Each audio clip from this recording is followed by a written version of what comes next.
And Candy. And we here to give you that boss candy for your Dallas Cowboys sweet tooth. Sit back, relax, and get ready for the show. Let's go.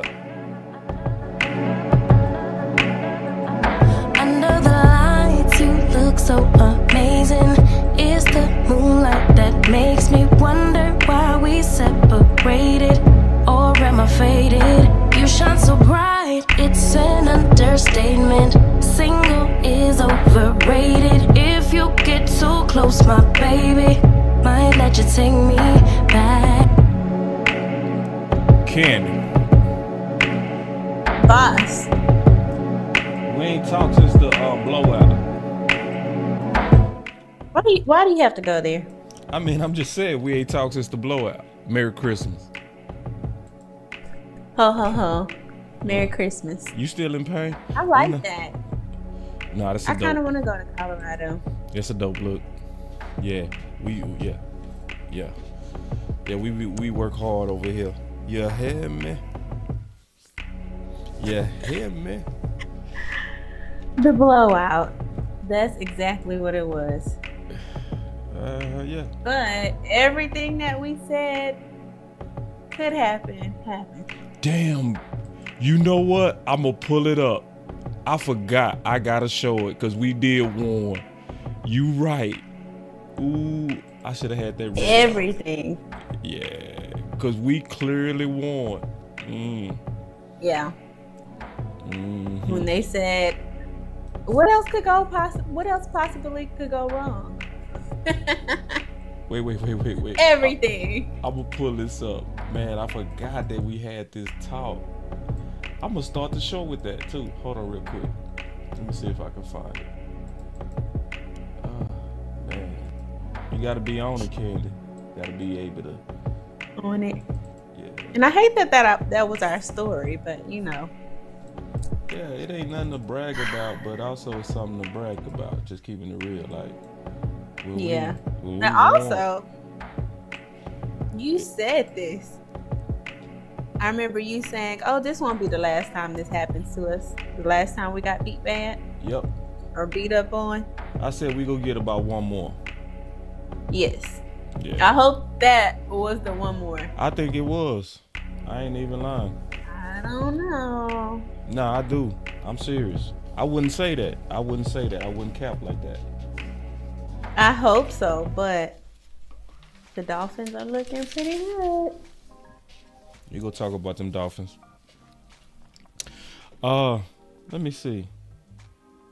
Hey, y'all. Yeah, go ahead. While I'm looking this up, man, let me I guess give him a couple of words. Hey, y'all. It's Are you Candy. giving that Medusa right now? No, I'm not giving. This is sweet, merry early Christmas face. Okay. Hey. And y'all, you're going to have to deal with me being choppy again, maybe. Nah, Just you let good. us know. I'm not home. I'll be back home next week. But until then, bear with us. I missed y'all. Let us know in the comments how you felt about that Eagles game. If we can call it that. No, I'm sorry, not the Eagles game.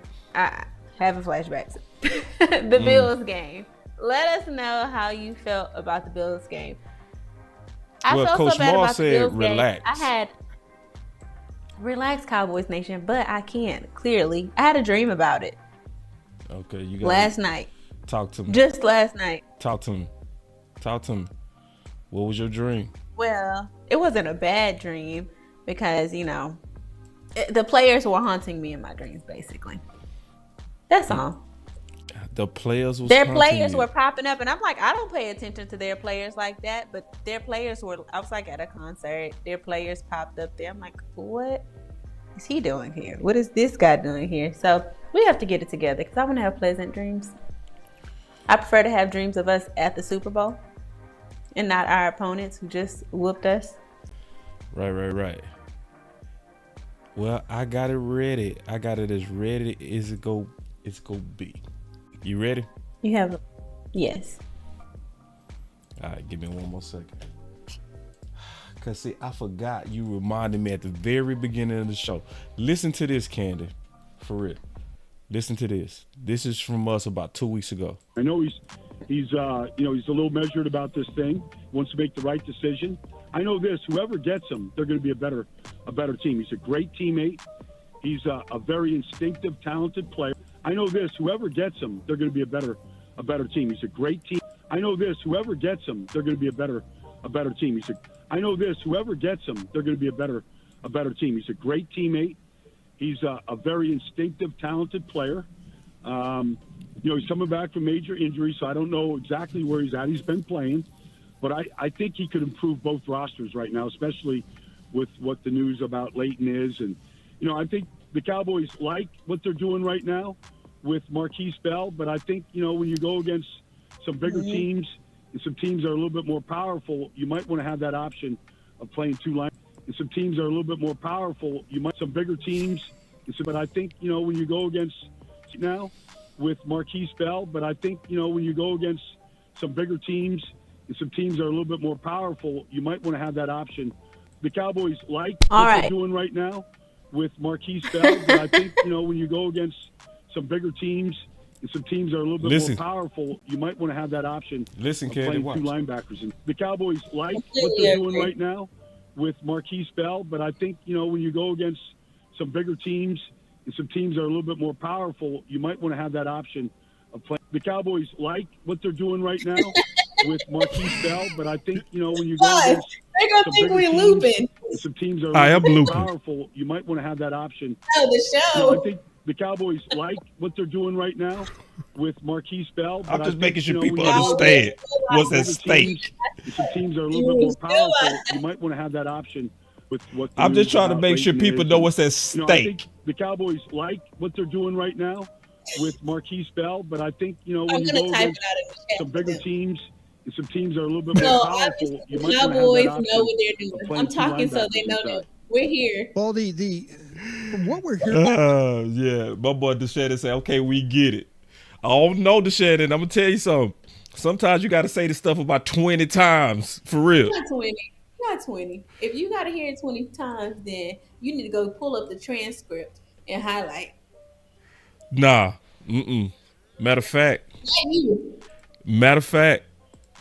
Don't do it. Don't pull up the transcript. Right now, especially with what the news about Leighton is. And, I think the Cowboys like what they're doing right now with Marquise Bell. But I think, when you go against some bigger teams and some teams that are a little bit more powerful, you might want to have that option of playing two linebackers inside. Well, from what we're hearing about Aaron Rodgers, I like how Marquise Bell has been playing. So I absolutely 1,000% agree. You agree with bringing? Why not? Sometimes we need that 1-2 punch. Bring in some hard hitters, man. Because, we need to do that at one other position, but I'm not going to say where. But, yeah. Man, listen, man, I don't see how people, why I played that 10 times? Because we bougie. The Dallas, we are bougie. Listen, Cowboy Nation, we're good. We're good. It's selective. We're good. We have Bell and Clark. Thank you. We're good, boss. Come on. I don't want him. I don't want him. Come on. Job done, but why not get Darius? When we go against bigger teams? Yeah. I.e. Eagles. Yeah. So definitely in the playoffs.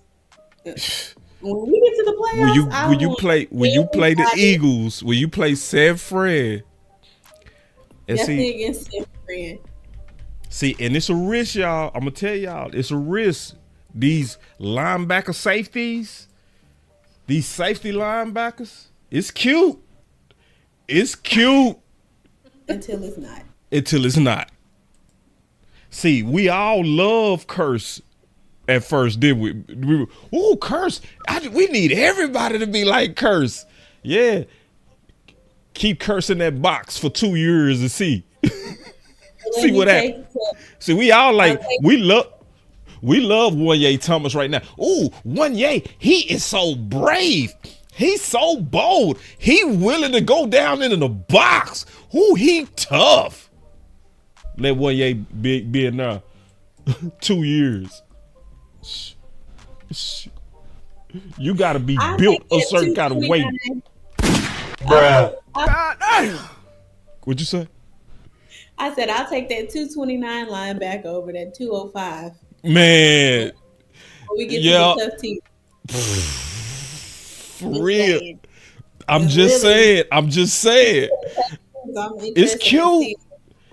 Bell killing it, and he is. But what'd he say? When you go against the bigger teams, it's gonna be teams that's gonna look at that as an opportunity. I'm telling you. Absolutely. All right, man. What'd you say about running backs? No, I'm just kidding. Go ahead. Running backs, it's gonna be teams that's built like Philly. You know what I mean? With the number 1 offensive line. And they gonna go right at them balls. They gonna be like, let's see if your puny linebackers can take 4 quarters of a tidal wave. So anyway, all right. So as you call them, linebacker safeties. It's cute and it's working. I ain't gonna lie, it's working.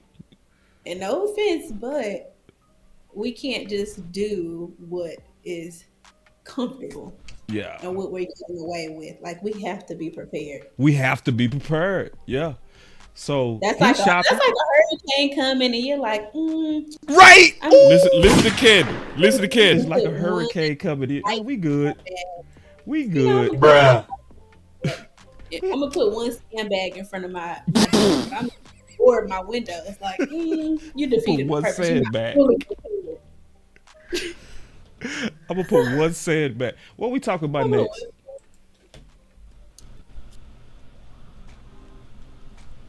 Wow. Yeah, you forgot that, did you? Yeah. We had this exact conversation before Buffalo. I forgot about that one. Yeah, I knew. Yeah, because I forgot until you said something. I said, yeah, and literally what happened. That's literally what happened, and we was warning. Especially when you said the O-line. Yeah, I want to say something. I'm honestly, like, I'm just being honest. I'm tired of people not taking us serious. I'm serious. Like you said, we got to be prepared. And we was seeing it coming before it happened. This wasn't just about Darius Leonard. It was about taking the threat of the smaller linebacker serious, and we should have saw this coming. How did me and you see this was coming? Predict this was coming? Literally, Candy literally said it's like a hurricane coming and you put down one sandbag. So elaborate a little bit more, because doesn't that make Buffalo worse? Like, it's like, damn. When I said it's like a hurricane. Yeah, it's just like, preparation. Yeah, and I'm gonna be honest, a lot of people not taking a lot of the warnings we put in our series. People didn't take the debate we was having with Lyle versus Steele series. They waited till it was too late. They didn't take the Kellen Moore warning we was giving series. They waited till it was too late. We've been warning about linebacker. And I'm gonna tell you something else. I feel like, go ahead. If it's obvious to us, then it ought to be super obvious to the coaching staff, who I'm sure spends majority of their time breaking down and going through game film over and over. So I feel it's very odd that we weren't prepared for this game. And I don't want to get into the next game already, but I'm just gonna say this. Yeah. If we don't clean up some of those same mistakes, we're gonna be facing a literal hurricane. That's why I'm happy it happened now, though. I'm glad it happened now, because this puts us in emergency mode to fix it. It's on Front Street. Yeah. It's a blinking light. See, we saw it coming. Yeah. We saw that blinking light. We was telling everybody, hey, man, it's a hurricane coming. Oh, boss, shut up. Oh, we're good, boss. Shut up. Candy, shut up. It's a hurricane coming. Yeah, and we was saying this is the key. We was saying that while the linebackers was playing good. We weren't saying it after Buffalo. Now everybody's saying it now. Everybody get it now. Everybody like, it's the smaller linebackers. Shit. Yeah. And you know what made me most angry about that was I feared people would see that game and the LVE fans would come back and say, that's why we need LVE. I'm like, no. That was not the answer. So that was not the answer. I mean, granted, I may give him a little credit in this case. I feel like he may have made a little bit more of an impact in that game than Bell did. Nothing against Bell, but it is exactly as we said 2 weeks ago. Yeah, exactly. Yeah, that might have been 3 weeks Maybe ago. even a little bit worse. Mm-hmm. Yeah. And that ain't no bragging. That we not into that. We not doing that. No. That ain't, oh, look, we smart. That nah, it's, you got to say, how did we see it why coming? Why was this not fixed? Right. We Hold just on did real not quick. look good. Hold on real quick. Trying to pull up something. I have some trouble. Because I was trying to show something. Y'all give me 1 second. I'm trying to show something. Y'all give me 1 second. But I still know, Candy, that we still, and I'm just keeping it real, I think we still are being bougie. I don't think we still have the urgency that we should have on ideas that can make us better.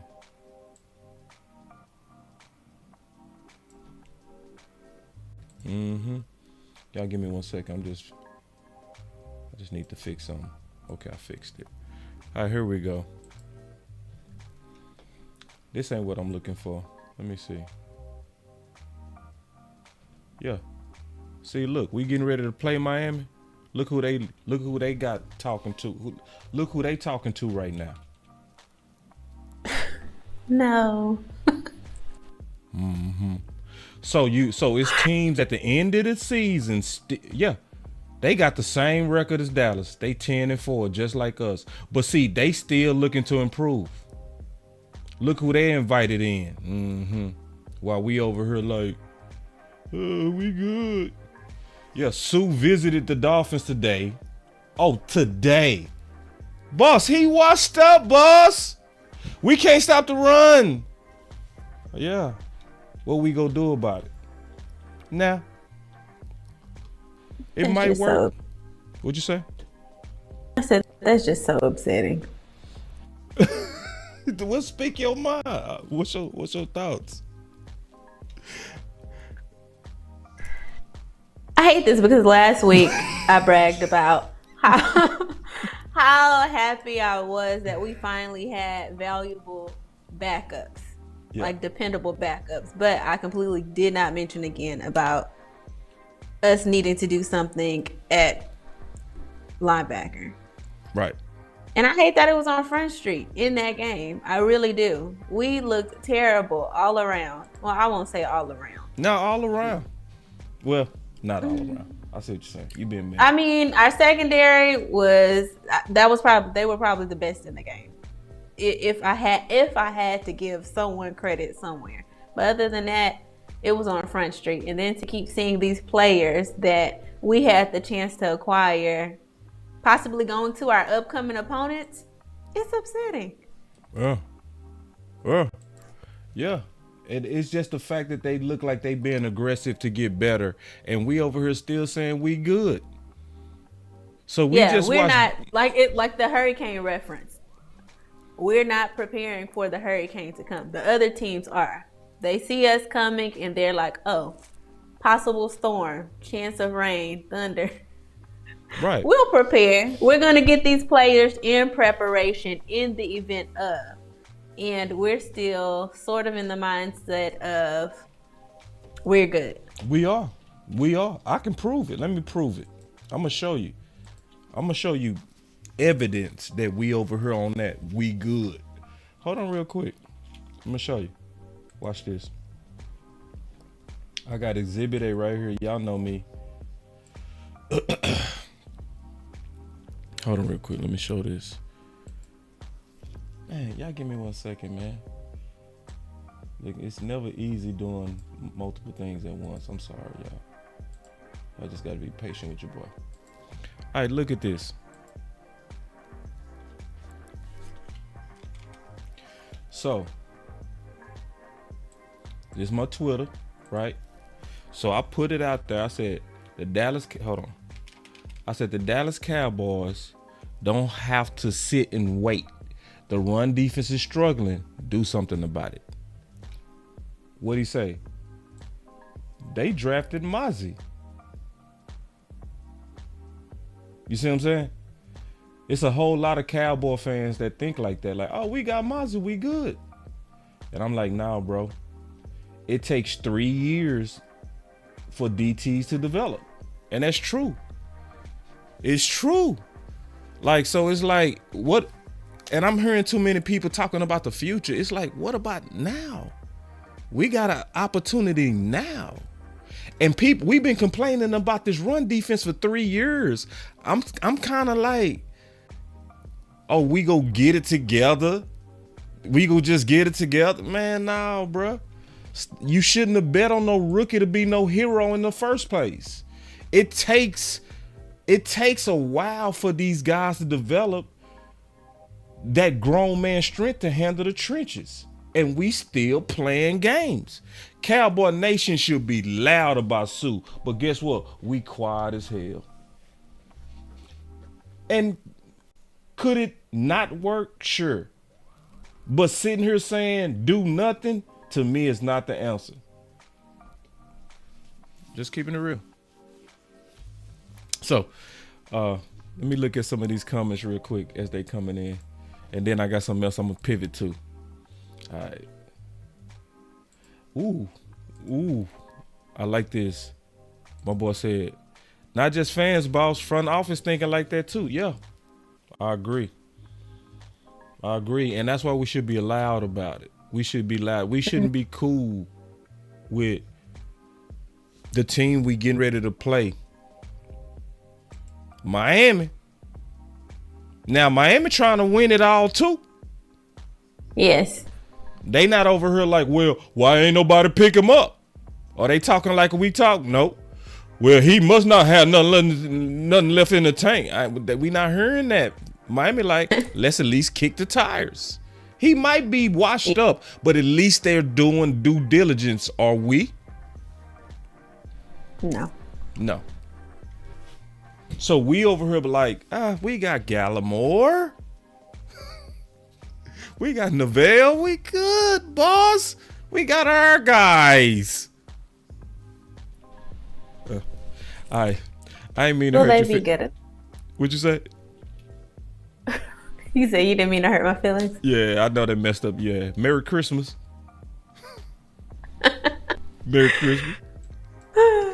We gonna talk about Miami. I'm trying to do everything I can, y'all. It's okay. Sometimes you have to revisit the past to see what went wrong so that you don't make that mistake again in the future. In this case for us, it's the immediate future, like this next game. Right. Miami is not the old Miami. This is a completely, they're 10-4. We're the top 2 scoring teams in the league, and they're ahead of us. Let's put that in perspective. They have Tyreek Hill, a.k.a. Cheetah. As much as we screamed, put Gilmore on the vets, I don't know if that's going to be the solution in this game. I don't know if he's going to be able to contain Tyreek Hill. I don't know if the answer will be to put the young guy on him for speed purposes. Hell But then no. We saw him go up. We saw him go up against Metcalf, who Cooked isn't as him. fast, and it just so it's like What we did you do have about to Cheetah? be prepared. I don't know, and Cheetah is. I think we hate finna to beat. say it, I'm gonna Cheetah tell y'all may right now, even we be- finna beat Miami in their house. I want to be Miami, but boss, we have to address the previous issues like Let's before. talk. Like, okay, Let's talk about okay, it. let's talk. Let's talk about it. I think. All right, so we going in whatever order we want to go in. Yeah. So Okay. I'm gonna tell you the answer that I really feel for Miami. You got to be physical. Mm-hmm. You got to be physical. If anybody go watch the Philly game, man, go watch how Philly did Miami. It was the perfect formula. They ran the ball on their ass, and they was physical all game until Miami couldn't handle it. It broke them, and they kept them off a rhythm. They sure did. They kept them off a rhythm, you know. So I think with a offense that's that fast, that high octane offense, you gotta And that keep them off the that field. absolutely works for us. Yeah, I feel. we can I keep feel them like off I the field. agree. That absolutely works for us. When we're moving fast paced, that's when Dak can get into that groove. The team can get into their groove, Right. and Yeah. we're just pushing the ball out. And I'm gonna say something else too. Listen, we just talking ball. We freestyling. I'm gonna tell y'all something else. Keeping it 100. When has Dak had a bad game against Jalen Ramsey? Everybody talking about Jalen Ramsey. When is the last time Dak had a bad game against Howard? Do y'all remember what he did to Howard the last time? With Amari Cooper? Does Dak have 2 bad games in a row? No, he don't. And I know everyone is highlighting how terrible of a game Dak had the last game. He ain't gonna do Correct. it twice.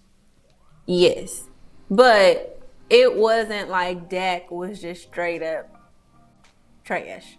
Nah, he wasn't They his had best. good coverage on our guys. Yeah, they was balling. They really was. Yeah, They like you said, they were balling. They had good coverage on our guys. I feel like we almost tried everything to no avail, and they just succeeded. They outplayed us. yeah. It was a bad week for everybody. Yeah, truth only McCarthy, I did. McCarthy, question some Dan of those Quinn, play our calls. defense. It was a bad day for They everybody. showed Dan Quinn in the box. Dan Quinn's like, what should I do? I tweeted out, where's the forfeit button? Because nothing was working. And usually, when we go in at halftime, I know that one time we made the adjustment where we switched Gilmore and Bland that game on Metcalf. But Yeah. we came out and we made no adjustments as far like that Right. to that magnitude. So I'm like, Yeah. It was no real adjustments to stop the run, personnel wise. I think he made some adjustments. yes, but- we said this. James, don't make fun of mine. No, I'm with you. I'm vibing with you, Candy. We said James Cook could be a problem. You said James that. Cook was not only a problem. James He was Cook the was problem. a menace to us. He was a menace. See, but I think this Almost happened at the 200 right time, yards. though, Candy. I think it did. I hope so, because you know who we have coming our way? Better running backs. Better Two. ones. Yeah, 2. Those. With a better run game coordinator.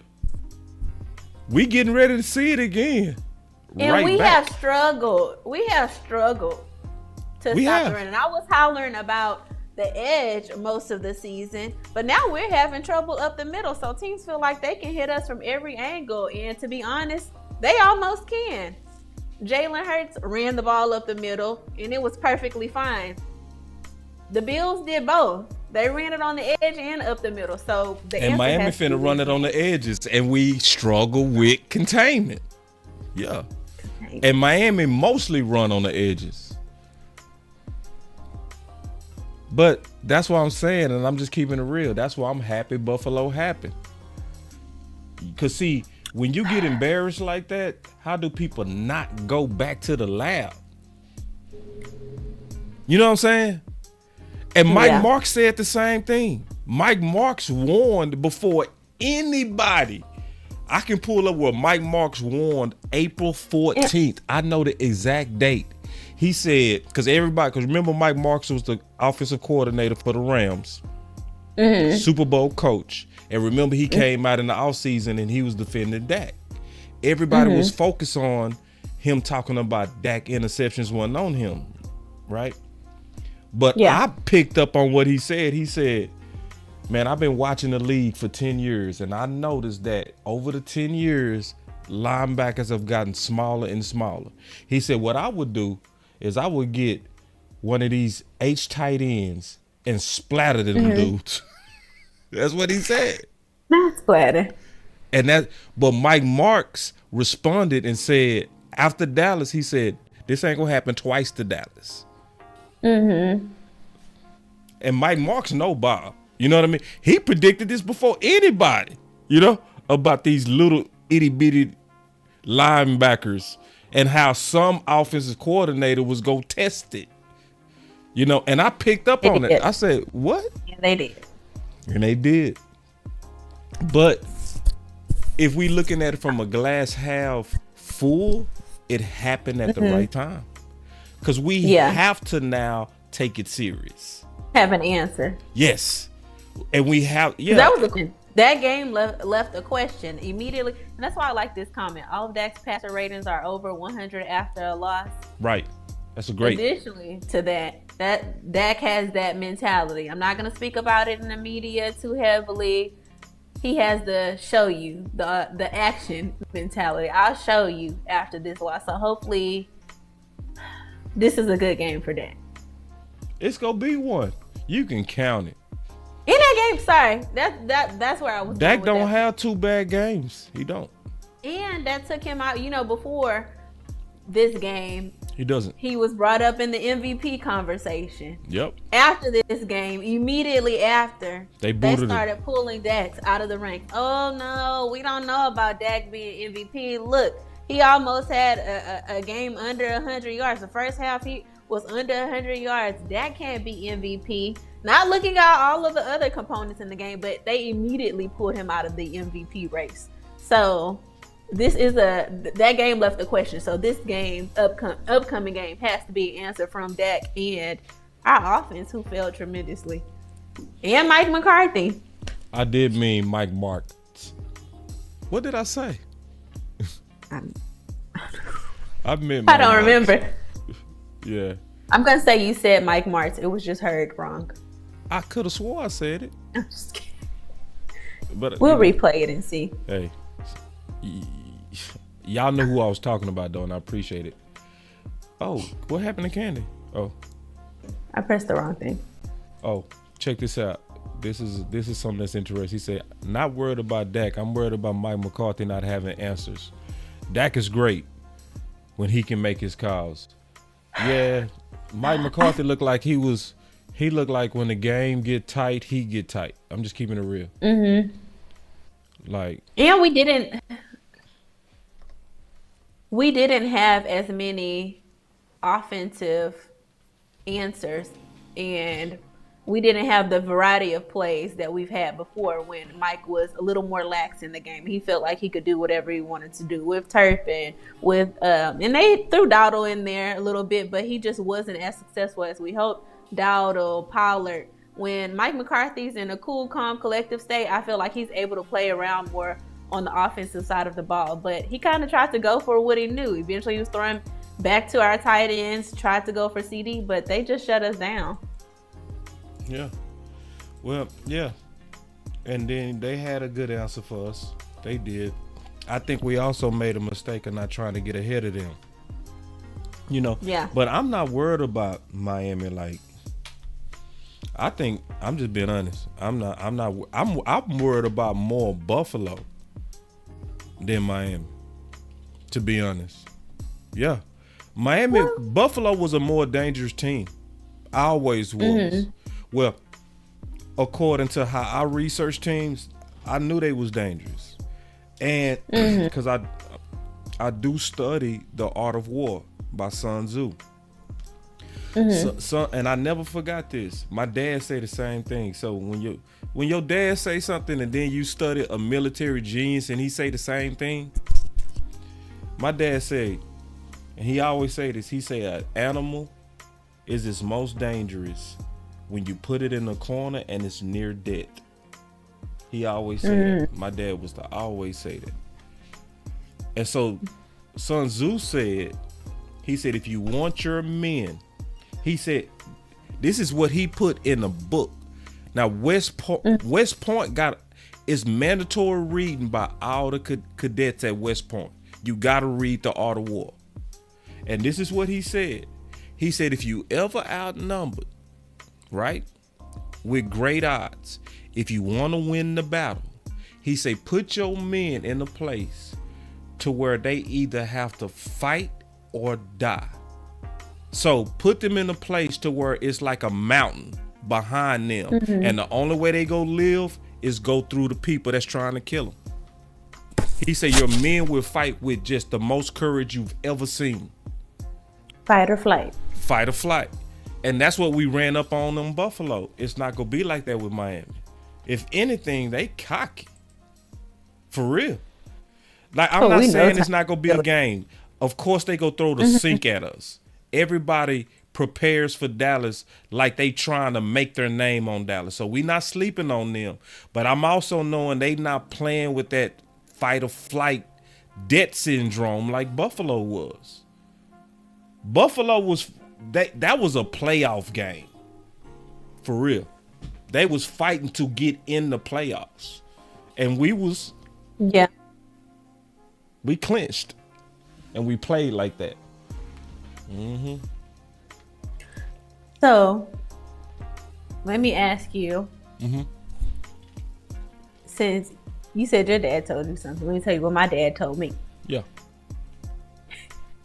That Marquise Bell was a little too light to be at that position for this game. Well, actually, he's been saying it for a while.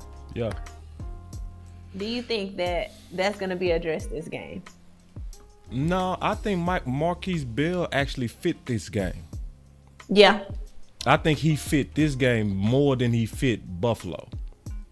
Okay. Marquise Bell is one of our better linebackers. My only thing with Marquise Bell is how long can he take those tidal waves? And most people not addressing that. Right. And I said this last night. And we saw the same thing with Curse. And people not peeping game. We saw the same thing with Curse. When we first was putting him in the box, we was all, oh, Curse. Everybody needs to be like Curse. Curse is such a leader. He's so brave.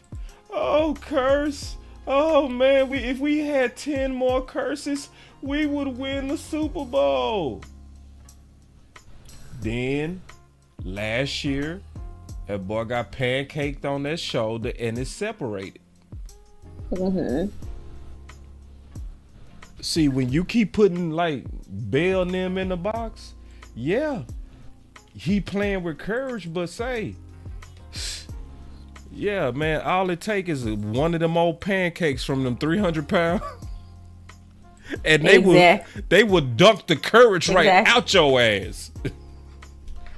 For real. And not taking away his credit for he balling. Yeah. But it's just one of those times when I didn't feel like the matchup was accurate there. Yeah, not for that game. And that, in my opinion, Dan Quinn did not adjust well. It just keeping it real. And it could have been detrimental. Going back to what we've said before, we have to play smart in those instances. We have to be smart about how we use our players and their safety. What do you see in the chat? He said, explain Clark getting thrown out the club, though. Hey, that's what happened in the trenches. It happened to everybody. I'm for real.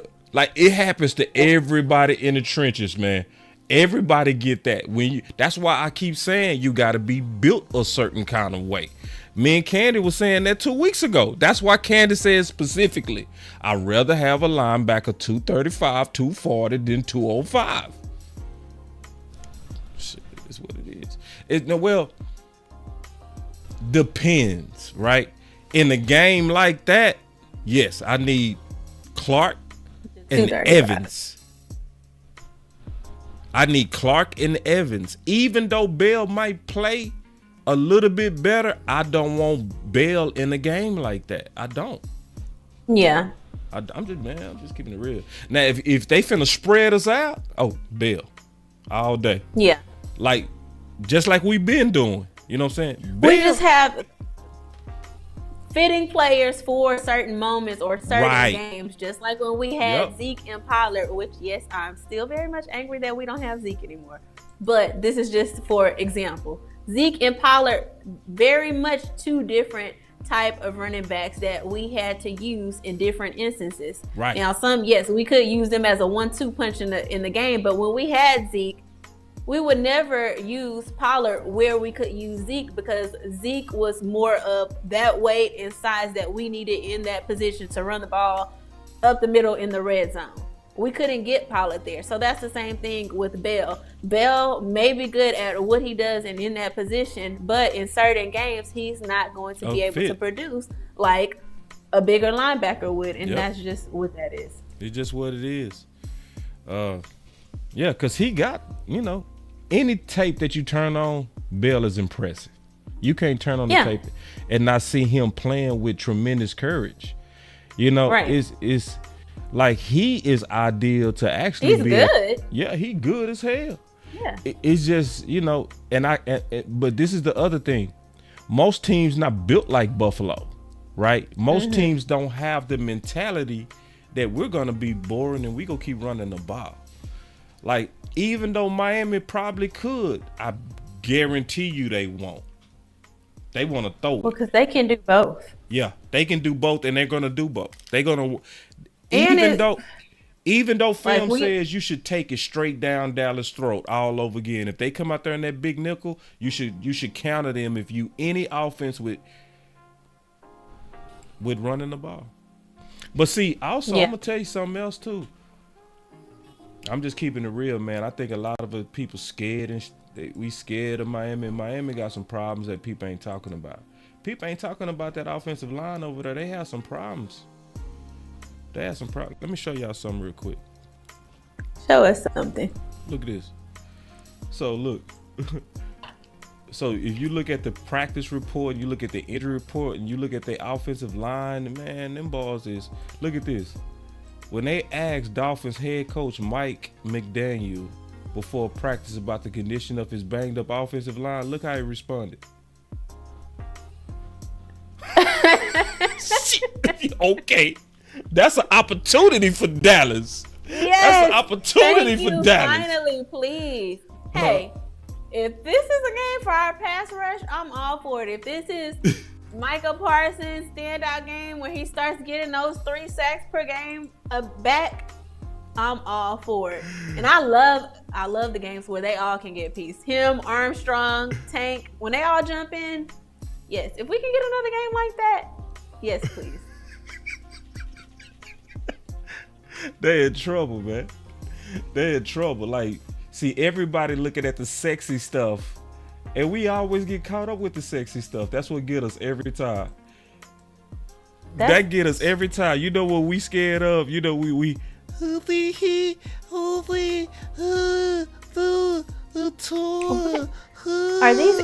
anime? What is it called? Anime? Man, them trenches, man. See, do you believe or not that the game is won in the trenches? Because if you believe the game is won in the trenches, then you should see that the Dallas Cowboys have a tremendous edge this game, and this is not like Buffalo. I'm not saying this game is going to be easy. I'm not saying that, but I'm also saying this is totally different. It's a totally different dynamic. It's also, my boy say, can I hear that voice again? Which one, bro? I be just doing stuff. I don't know what I be doing. Sometimes I just be making voices, bro. Yeah, but yeah, man. But just keeping it real, bro. This is not the same. And like, you know, I'm cool that everybody taking them serious and stuff, and I am too. But I think Dan Quinn gonna have a great answer for these dudes, especially vertically. Especially vertically, man. Boss, I'm proud of you. You're being really optimistic. Yeah. Like, I saw the formula how to beat their ass. It ain't like they undefeated. It makes me feel even more optimistic that you're optimistic about it. I'm very much optimistic, and you know, this ain't cap. Like, you know me, man. I only drink Kool-Aid unless it's measured. That's why I said it makes me even more optimistic that you're optimistic about this game too. Yeah, I am. Yeah. Cause Dak don't play that bad twice. Run defense got exposed, so you know Dan Quinn in the lab. If anything, for sure, Dan Quinn ass is in the lab. I'm certain. Like, yeah, I had my, you know, I had my, and I still have my thoughts on Dan Quinn. I'm disappointed in certain things with Dan Quinn, but I still love Dan Quinn, and I trust Dan Quinn that he takes pride in getting these balls ready. Do I wish he had that Rod Marinelli make them dudes play fast all the time? Yes, but I'll be comfortable in this game as long as our O-line does their job and we can figure something out on secondary, because I know Tyreek Hill is coming and it's no stopping if he's gonna be in this game, and it looks like he is going to play this game. And I keep saying and their rush offense. Yeah, it's serious. They have I think the number one rush offense in the league. Oh no, that part concerns me. I ain't gonna cap. That part concerns me. 5.1 yards per carry. Yeah. No, that's very concerning. Yeah. If we can stop the run this game, I will feel comfortable. Because I've seen Dan. We gonna struggle stopping the run. We gonna struggle. In my opinion, I think we gonna struggle. I think we might not. Dan Quinn might be like, you know what? I don't like my name being out there like that. I hope so. Me too. And I feel like, you know what? These players, being that their rush offense is number one in the league, Tyreek Hill is a threat to the league itself. I feel like that our coaches would not come into this game without an answer.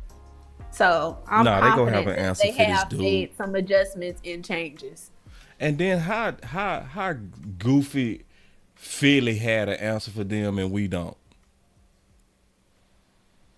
Hey, we do. Come on, man. Like, who would you rather go against these guys with? We got a lot of games. Would you rather go against these guys with Slay and Bradbury, or would you want to go against these guys with Bland and Gilmore? That's not even a question. Everybody would take our secondary over Philly right now. And Philly handled them dudes. And but it was the way Philly did it though. This. Philly was very physical with them.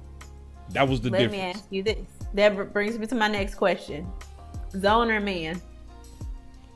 You better zone up on these dudes, man. You got your body. You better not man up on them. What? Zone? What you mean? No. Hey, man, no. Man, don't do Gilly like that. Don't do Gilly like that. Bend, don't break. Just, man,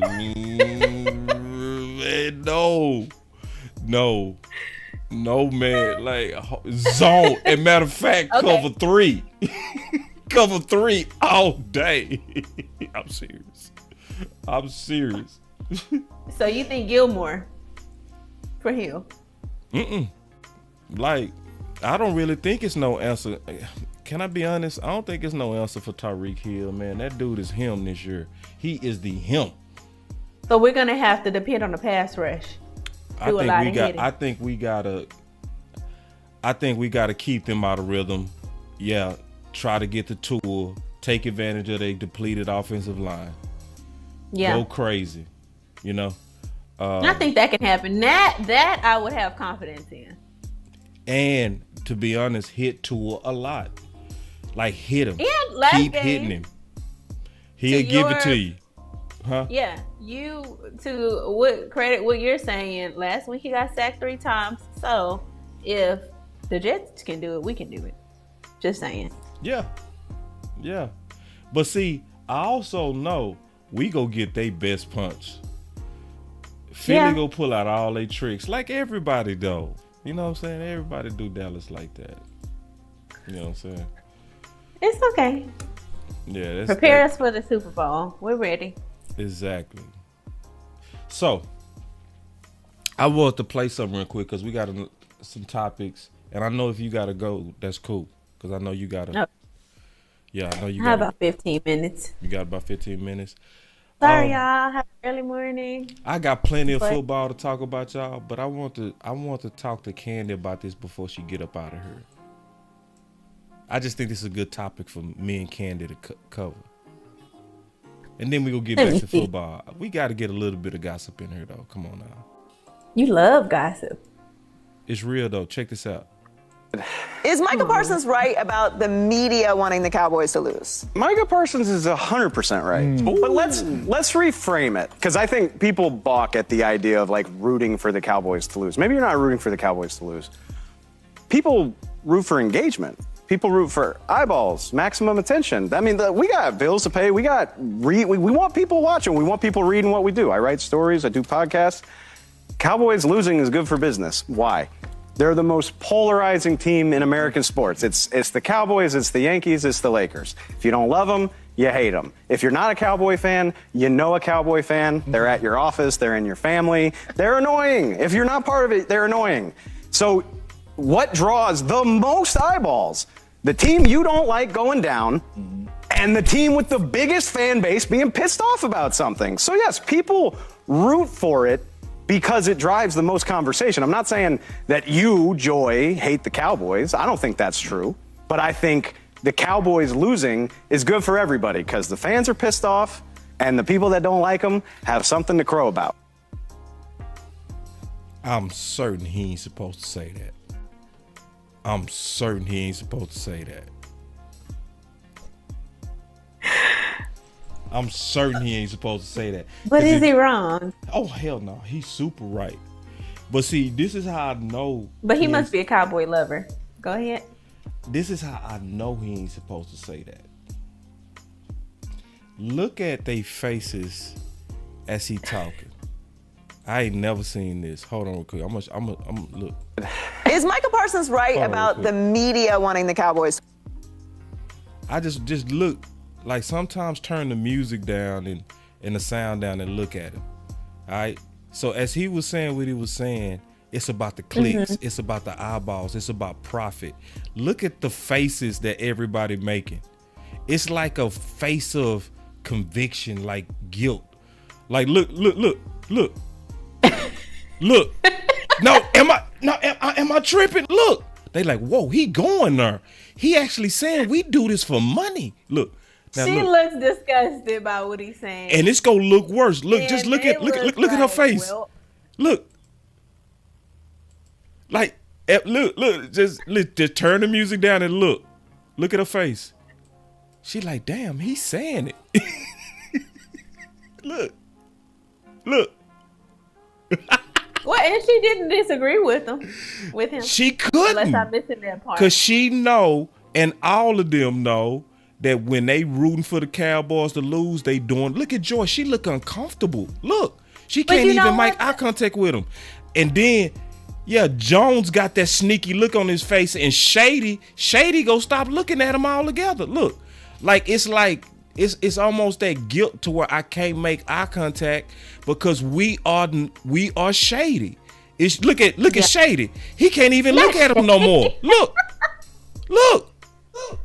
Yeah. Dave was keeping it. Look, he can't even look at him no more. Sometimes you got to turn the sound down and just look. Go That's ahead. a Game of Thrones moment. That could be it. That he let the cat out of the bag and wasn't supposed to. But I also see that show get a lot of backlash online. They get a lot of backlash, and most of it is for gossip. So yes, maybe he did just out it a little bit. Like, hey, this is more so for entertainment. And not saying that they don't bring facts, but it's about the money. They speak of, I don't want to call it a gossip show. They speak a lot about hot topics, which is why I think it's a popular show, but they also get a lot of backlash because they do speak about the hot topics. And the Cowboys are always one of the, if not the hot topic in the NFL. Yeah, and it made me, like, when you read their body language, man, it made me, I can't, Joy, I'm so disappointed in you. I'm disappointed at all y'all, I'm be honest with you. Because they know what they doing. They body language clearly showed it, that they are rooting for the Dallas Cowboys to lose because that's the only way they really make their money. One more time. You think so? People root for eyeballs, maximum attention. That means root for engagement. People root for eyeballs. People balk at the idea of like rooting for the Cowboys to lose. Maybe you're not rooting for the Cowboys to lose. People root for engagement. People root for eyeballs, maximum attention. That means we got bills to pay. We want people watching. We want people reading what we do. I write stories. I do podcasts. Cowboys losing is good for business. Why? They're the most polarizing team in American sports. Now, hold on. I want to show Joy's face when he say that. Look at this. Stories. I do podcasts. Watch this. Cowboys losing is good for business. Why? They're the most polarizing team in American sports. But I also think it's a little bit of disgust in her face. Like, you know, she's been outspoken about the Cowboys before and the Cowboys, the support that the Cowboys get. So I think she's a little more disgusted too by what he's saying because he exposing them. He's supporting. You ain't supposed to say we do this for money. And you ain't supposed to tell the public. He said, "Come on, we got bills to pay." Been telling everybody, man, that's the only reason they do what they do. People really believe that they be having authentic commentary. That's why they keep moving the goalposts, because they really are hoping that we lose because they gotta cater to the angry mob. It's what they do. And it's a hater mob. The other 31 teams are envious of the Dallas Cowboys and the majesty that we have. So if you want to cater to the other 31 teams, you root against Dallas. And you make up stuff. You know, you make it and you say stuff like Dak's interceptions in the crisis, and that, you know, we ain't gonna never do nothing because Dak's interception, then Allen do it, and then they like, you know, that's part of the game, man. Are you crazy? Come on now. He just being aggressive. Like, how did you just flip like that? You flip like that because it's about money. So yeah, man, I just wanted to kind of I was just peeping it. I was looking at the body language. I was like, see, you know, and that's why I really don't entertain when people like send me stuff. Hey, boss, look what they said. It's like, of course they said that. They go say something every week. We could win the whole Super Bowl and they will find another reason to hate on Dallas. They will find something. People think they wouldn't, but they would. It'd be something like it took them too long. It'd be something, you know. Right. So it just what it's gonna be. It's always going to be something. It's gonna be something. If you don't talk about the Cowboys, and I honestly, at the beginning of the season, I was surprised at the outpouring of support for Dallas Cowboys defense, even if it was just for a part of our team. But they already had us on the trail to go to the Super Bowl. So that was nice to see. But it wouldn't be a regular NFL season if the Cowboys didn't remain in the media, the topic of conversation, whether that's good or bad. And most of the time, it is bad. So I'm going to get into these Super Chats. Let me know when you got to go. But I'm going to get into these Super Chats, and then I'm going to take some phone calls. Just let me know when you got to go. All right? Okay, I'm going to head out at 10. I'm going to head out at 10. At 10? I'll let you know. All right. Don't pull the countdown on me. Oh no, I see the clock. Let's go.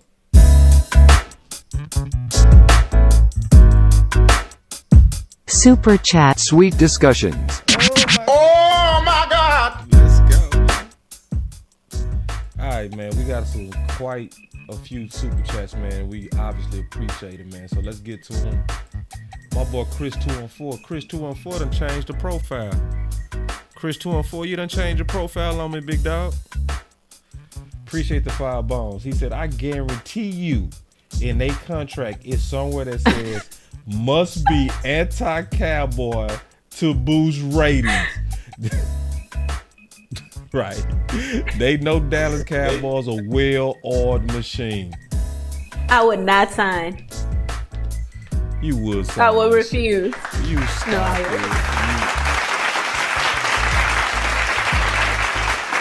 You might. I'll be impressed.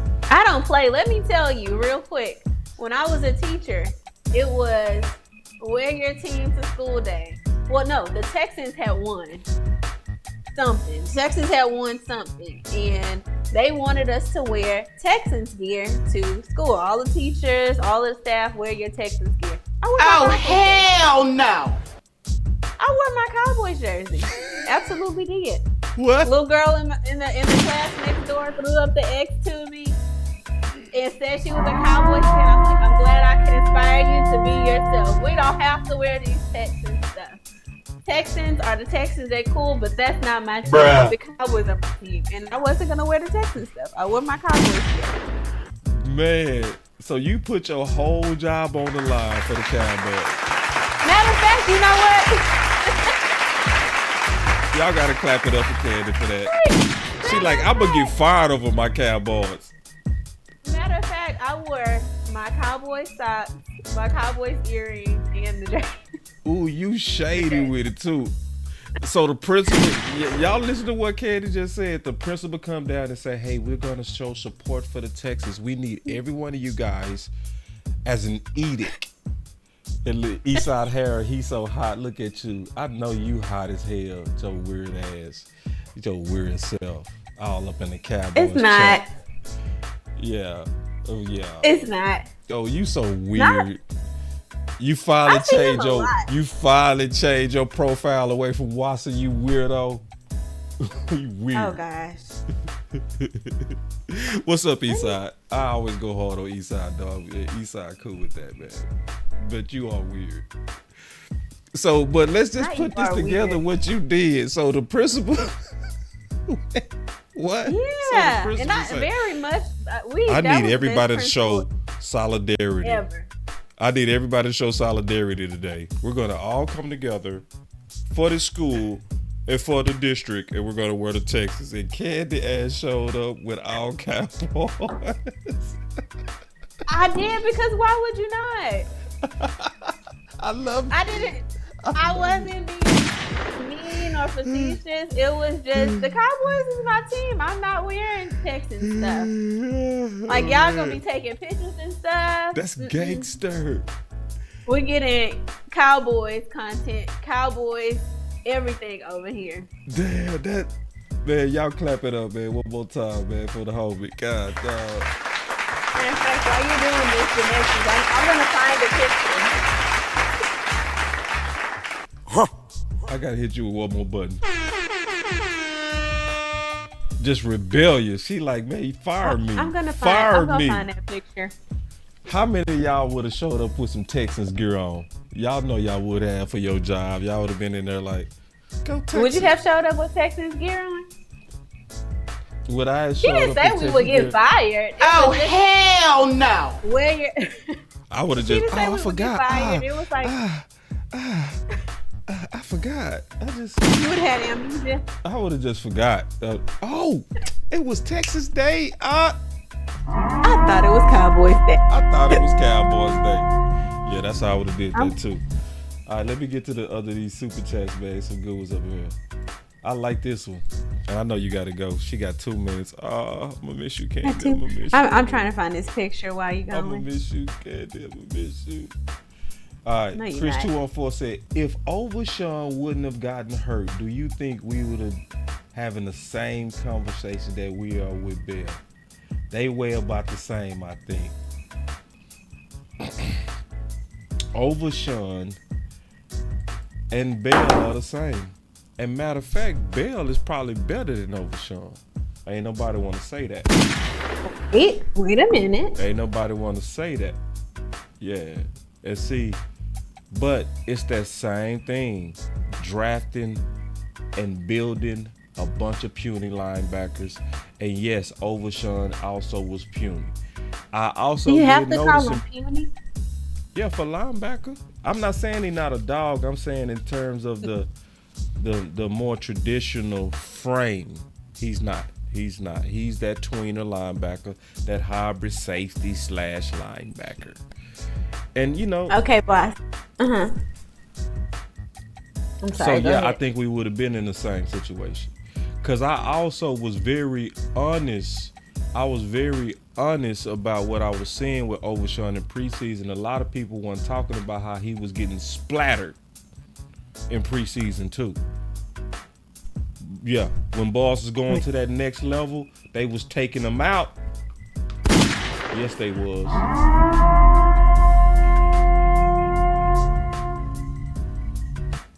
So yeah, he's another one that's not as the traditional frame. Mm-hmm. And so I think all of them the same. I think they all start with courage. I'm being honest. I think they all the same. They go all start with courage, but you can't keep them in them trenches too long. It's gonna wake them up. I'm just telling y'all. I'm just telling you the truth. Listen, y'all. You can have all the courage in the world, but man, let one of them 300-pounders put them big old paws right underneath your shoulder pads and drive you into the ground. It's gonna hurt. Man, did y'all see how long Clark was laying on the ground? He was hurt. See, I felt now. Man, go ahead.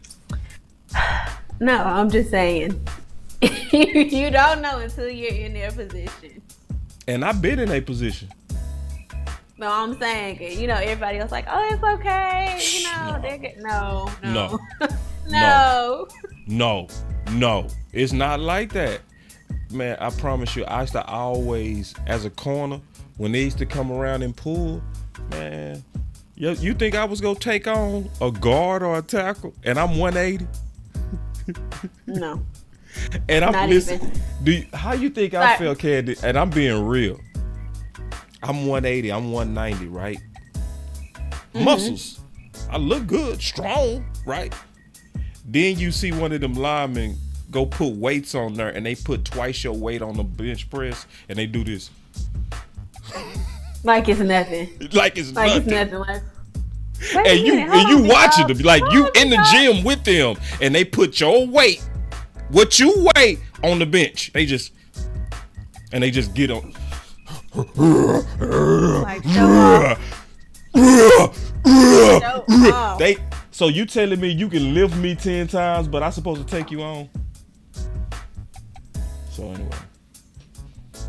I have a little bit of proof real quick for Mr. East Harrell. A little bit of proof pudding. All right. Let's see. What's this date? Can you see? Hold on. Okay. You see this? You ain't got to prove nothing to no funky East Side. No. I still want to show y'all. I do like the receipts, though. I like the pettiness of your receipts. Hold on. This was in 2018. Anyway, and then I'm going to cover this little baby's face because I don't have her parents' permission. But this is absolutely the little girl throwing... Oh, I didn't cover her face. This is her throwing up the X at work to me. At your rebellion. I love your rebellion. Thank you. I love it. Your rebellion is awesome. Great job So being what was so that, rebellious. Oh, East Side, man. Get your, my boy say Lee Side. I'm just kidding. Nah, he the Lee Side. On that note, I'm going to leave y'all in excellent, great hands. I got it.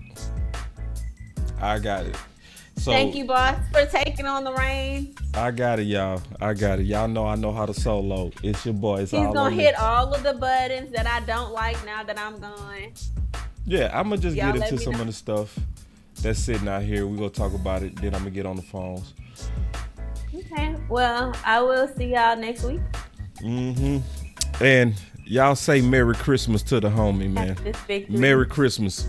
Merry Christmas, Are you gonna y'all. really do a show next week? Next Wednesday? You really? That's not Christmas Day, is it? Nah, Christmas Monday. No. Yeah. I should have said If you that. ready? I should have saved that thumbnail to Monday then, man. Cause that's a dope thumbnail, boy. We killing the game on that. But it doesn't look like that one. Don't look like me. That do look like you. But it's cute. No, it doesn't. Bye. It looks good, boss. Thank you. All right, man. So we gonna get back to this bye, ball. y'all.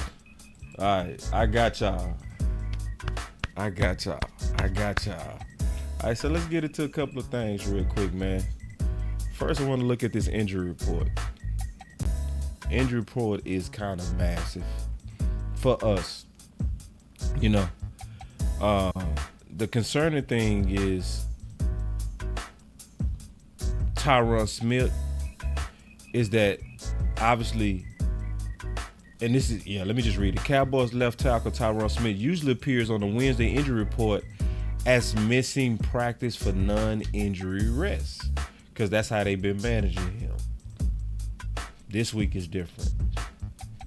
This is where we got to hold our breath. He listed this week with back issue. Oh, shit. Man. Smith played all of 57 offensive snaps Sunday versus Bills. No apparent reason for concern. Lengthy report otherwise as expected. And we can see that this is one of the bigger injury reports that we've had in a while. But it makes sense. It's around that time of the year to where a lot of people kind of just banged up. It is what it is. Plus, keep in mind, you seeing these NIR arrests, those are likely the ones or the people that had that flu.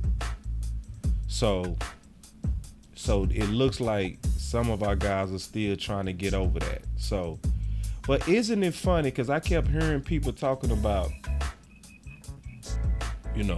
hey, these guys had the flu. Okay. Now, Tank is on here, right? Let's keep in mind, Tank also had this bug, but let's look at how Tank was playing. This is an outstanding breakdown by Michael Gehlken. Thank you so much, Michael Gehlken, for highlighting what Tank and what he did. And let's just take a look at Tank. This is the work done. But man, look at Tank. Ooh wee. Man, look at Tank. And you tell me Tank effort ain't better than everybody out there.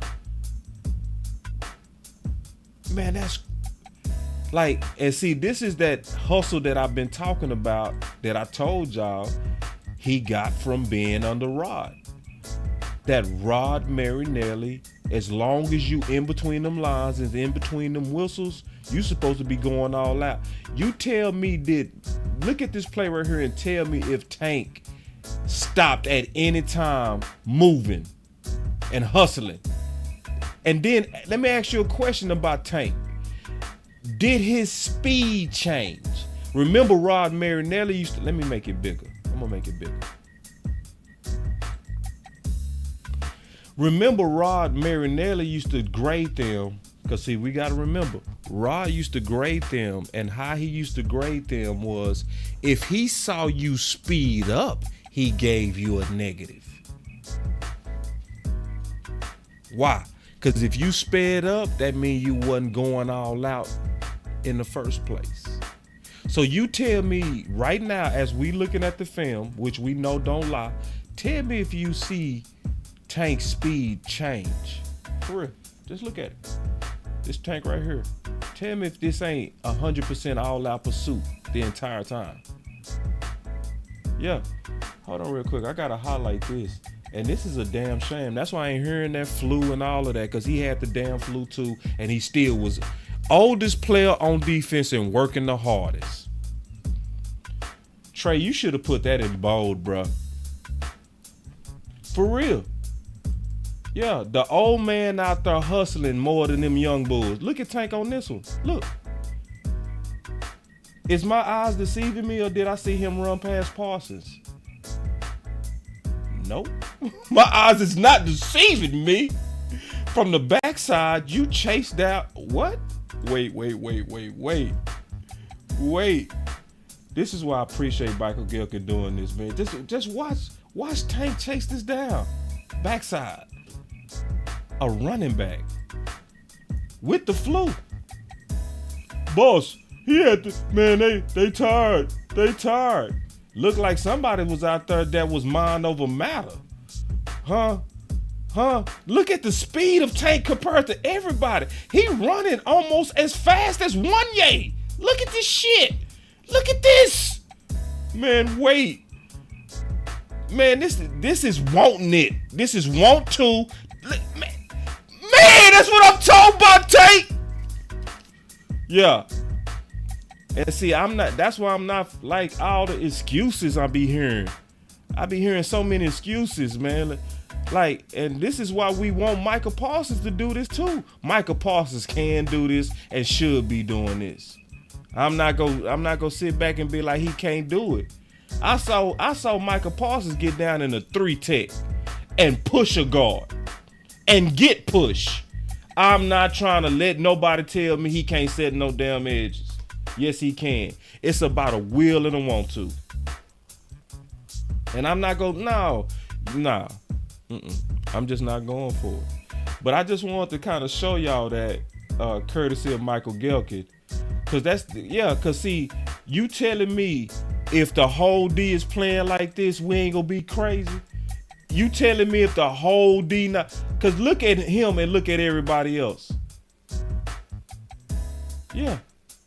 Look at all the jogging that's going on. Look at all the loafing that's going on. You are not seeing that pursuit like you used to under Rod. You not. And I'm being honest. I'm sick of people not saying nothing about it. I'm sick of it. Cause see, and I'm gonna tell you something about us as fans and sometimes as content creators. I'm tired of us doing content after it's too late. I'm tired of us doing content. I don't want to hear about Kelly Moore after Kelly Moore fucked it up. No, it's too late now. Who was putting the pressure on him while he was the OC? I don't want to hear about Terrence Steele was better than Lyle Collins after Lyle is gone. Who was saying it while they was both here? Yeah. So we want to wait before we put pressure on Dan Quinn. It's going to be too late. It's going to be too late. So we need to all be saying together, no, yeah, I like what you're doing, Dan Quinn. I like how smart you are. I do like how you do know how to pick guys that fit your system. We go check all those boxes for you. I do check those boxes, but it's one box that I see ain't checked. That's the pursuit to the ball from all the guys. Look at Micah on this one. Hold on. Look at Micah. Like, this is clear loafing, y'all. That's loafing. Look at Tank and look at Tank and look at Micah. Just compare the two. Compare the hustle between the two. Just look. Look, use your eyes. Who going all out and who loafing? Who needed to speed up? Yeah. So I ain't trying to have this conversation when it's too late. We need to be having this conversation right now. We need to be saying it right now. We should be all together calling this out. Cause see, we got a good chance to actually win a Super Bowl, but we got to get more organized and telling the truth, for real, and speaking about this stuff, just keeping it all the way 100. So here we go, man. Hold on, let me see. Let me see if I got some more content I want to give y'all. Because if not, we gonna get on these phones and get up out of here, man. Y'all already know. Yeah, I think we got to everything. Yeah, I got to everything. So listen, y'all already know. Let's get on the phones, man. I want to hear from y'all. Y'all already know. Some of y'all should already know the number. But let's go ahead and get it. Hold on real quick. That wasn't right. Let me do it right. I did it wrong. Man, you know stuff be technical. Here we go. Freestyle with Boss Candy. Call in. Y'all call on in. Call in. Get your Hello? hello. Call in. There it is. All right. Let's get these calls going, man. We got the call lines open. I see y'all already in the building. My boy Tariq, Chris 214. I'm gonna let a few of y'all get back up in here. Y'all come on. It's always Chris, Joe, and Tariq. We need some new people. Chris 214, Joe, Tariq, they always bringing the sauce. Who else gonna bring the sauce? Who else gonna show that they voice matter? And then some of y'all gonna piss me off because this happen every time. Every time. I open up the phone lines and then I count down and say, you know what? I'm finna close it. And immediately when I close it, somebody go put in the chat, Boss done lock the phones. Yeah, bro, you can't be, listen, you gotta watch the show, bro. Chris was ready, Joe was ready, Tyreek was ready, so I'm finna count down. 5, 4, 3, 2, 1. I'm locking these phones, dog. The conference has been locked. All right, so let's take it how it comes. Chris 214, you live. What's going on, boss? What's up with it? Not much, man. I want to talk a little bit about this run game from the Miami Dolphins. Yeah. Lord have mercy. Lord have mercy. If you don't play our gaps, bro, it's to the house. It's to the house. Bro, we got to contain, bro. We have to contain. I think both of them boys ran like 4.3, right? Yeah, 0.42. A-Chain had world-class 0.42. speed. Yeah. Yeah. No, it's to the, bro. And just like with that little clip, bro, we can't be jogging around because, listen, you jog around this week, you will be looking at their ass running into the end zone multiple times. That's true. See, but I think we're gonna lock in this week, Chris 214. I think we're gonna lock in this week, bro. I think we needed that Buffalo. I think we go respond. We got embarrassed. Oh yeah, facts. Yeah, facts. You know, and that's one thing that Mike McCarthy has said. We're gonna have a bounce back. We're gonna get that nasty taste quick. Out our mouth. We're gonna get that taste out quick. You know what I'm saying? So I do like Mike McCarthy with that, but I would say, what would be your best way to attack this defense? Oh man, I say run the ball at him, man, because that's what Philly did. Philly was physical to these dudes. You could also throw it on them too. That's why I asked and said, when has Dak ever had a bad game against Ramsey? Right. When has he ever had a bad game against Howard? He smokes Howard every time he plays him. Even when Howard was playing. I remember that game. Yeah. The last 2 times we played Miami with Howard, Dak smoked him. Him and Amari went to work on that boy. It was, and remember, we also played Miami and Dallas, and remember, we beat the hell out of them on the ground. Remember that? Pollard and Zeke got loose. Yeah, so they sure did. I like the way Philly beat them. Philly controlled the clock. You know what I mean? And they just kept bullying them boys. It was a physical game. And I think we need to practice being aggressive going into the playoffs. We need to practice being the bully. You know what I mean? And I wouldn't be mad at all if we got on the ground on these boys. But I would also say, bro, we can beat these boys in the air. It's like Burger King. I think we can have it our way. to be all the way honest. Pick which way you want to go at Miami. To me, the most ideal way is to try to keep them out of rhythm. That would be going back to the way we was running our offense on the first part of the season, when we was having these long, methodical drives, and we was leading the league in 10-page drives. We just wasn't finishing, you know? So to me, that would be the best way to approach their defense, because I'm trying to keep that offense out of rhythm, you know?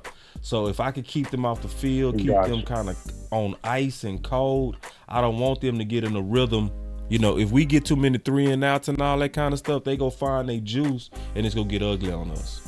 So to me, our offense is our best defense, and, you know, control the clock, long methodical drives, and more importantly, finish. And also be aggressive. I would say Mike McCarthy need to be aggressive. Once you cross your 50, you going for it. You going for it.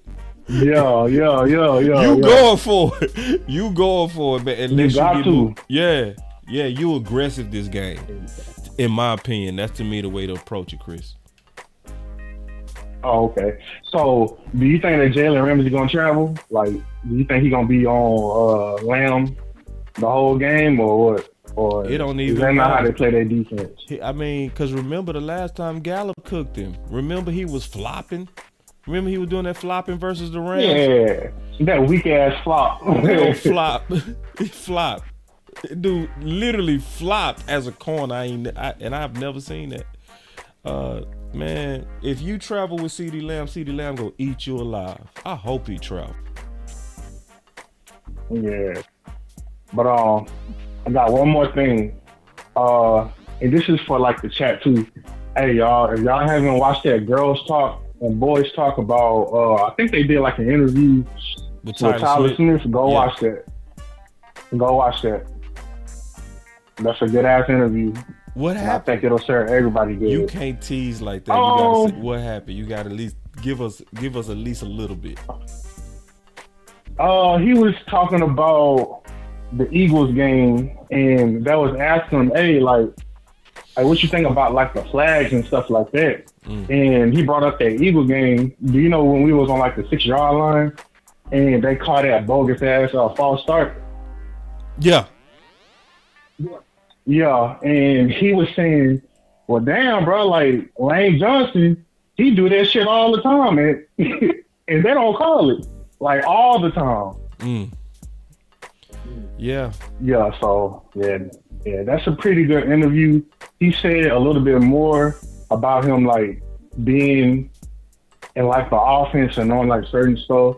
Like he mentioned, well, I'm not sure who, but he was like, hey, they had did a call that they had did from like 2021. Now, he was a rookie last year, and dude was like, well, damn, bro, like I wasn't here back then, so like, what was that? And he was just saying how he was more in tune and stuff, man, like with the offense. Yeah, I mean, yeah, I'm gonna check it out. I want to definitely check it out, man. I'm gonna definitely take your word for it. Go take a look at it. But you know, obviously, all of us love Tyler, and we should, because Tyler's so unselfish. That's the main thing I love about Tyler, man. It's the fact that he's just so unselfish. That he's that guy that say, hey, man, just tell me where to go. Cause see, people not really acknowledging how he's, you know, could be, you know, trying to basically make us think out of not playing left tackle, but he not at all. At left tackle, that money position, man. We got us a winner with him, Chris 214, and I'm gonna definitely check it out.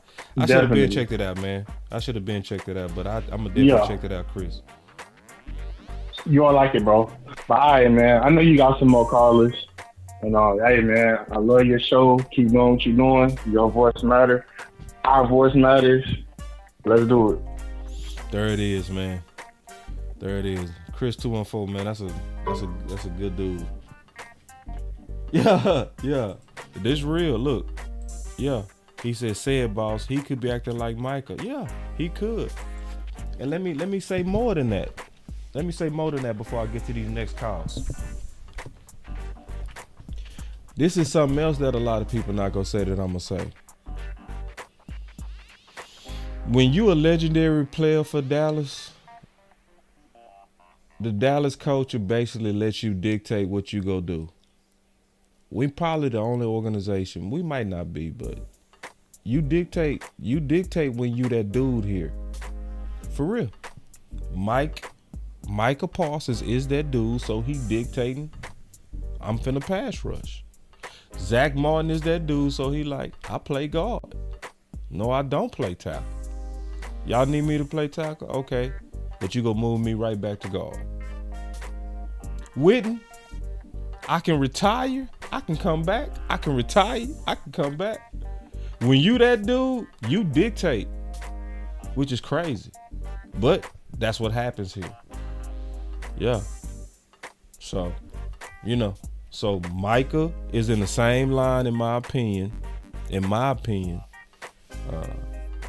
as Zach, as Witten. They in that same boat. When you look like you got that gold jacket potential, you do what you want to. Just what it is. And so I know, I get it. I know it's like some people like, boss, I don't see what you saying. I don't get it. What do you mean? Like, I don't think that he's embracing linebacker.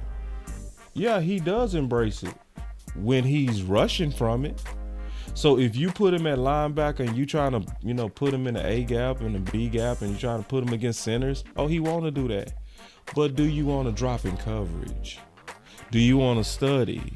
Do you want to study the tendencies? Do you want to be mentored by guys who played the position at a great level before you?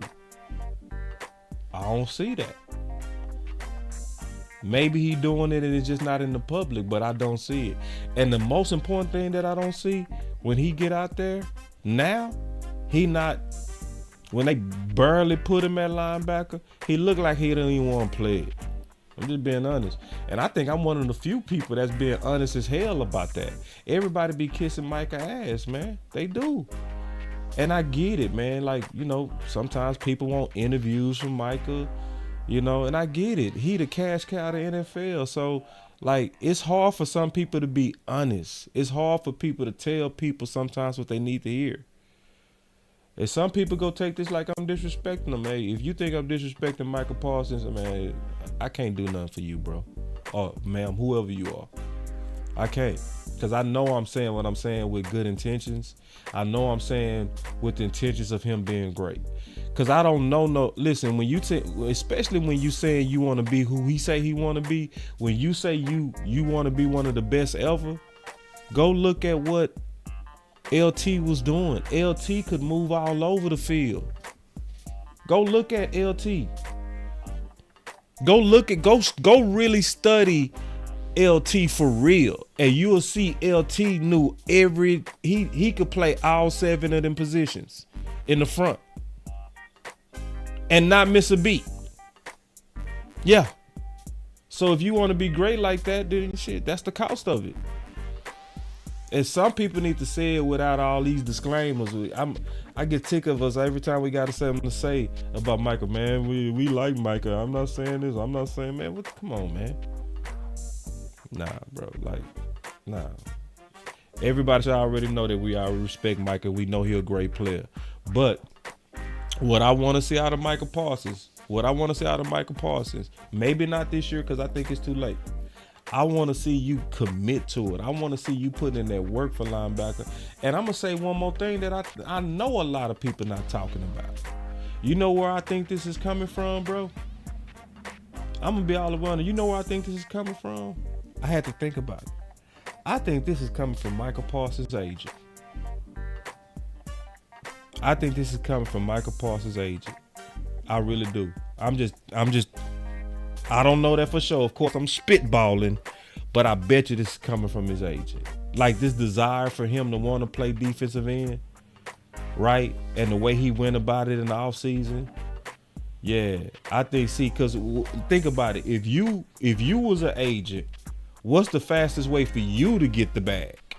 Yeah, if you can make Micah Parsons to convince him that what's best for him is to play that defensive end, and that's the fastest way to Micah's bag, but remember, the agents get a percentage of that contract.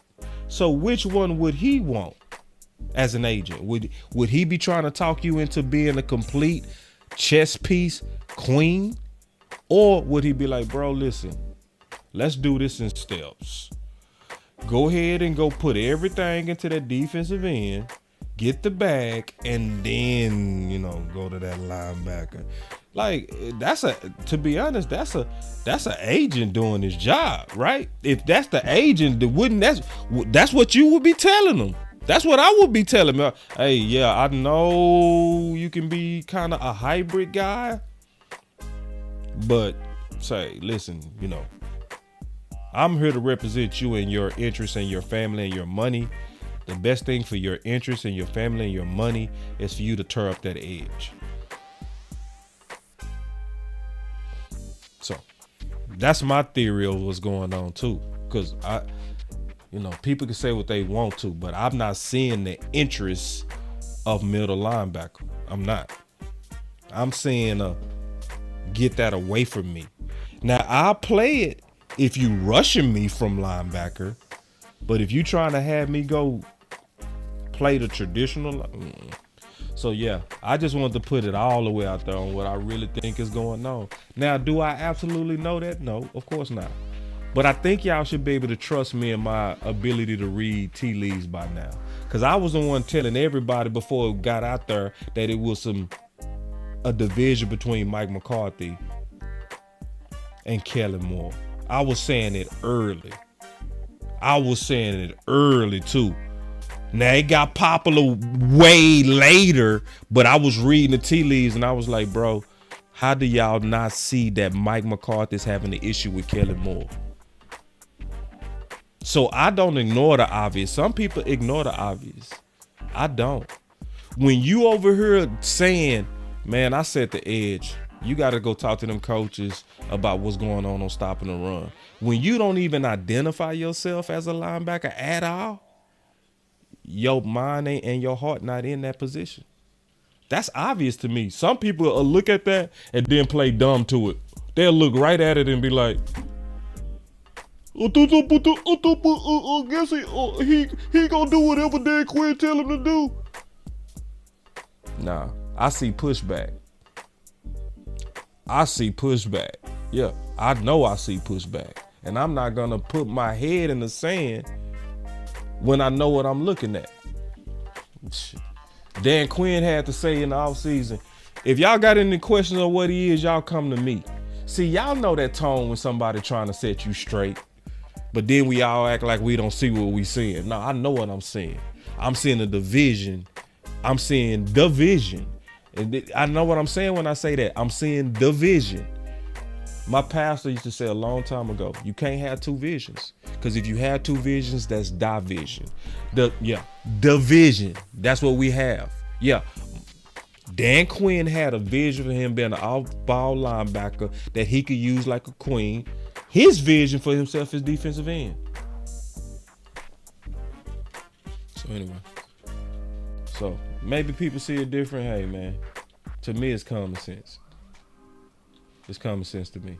I'm just not going to ignore it. All right. Oh, we still got the calls.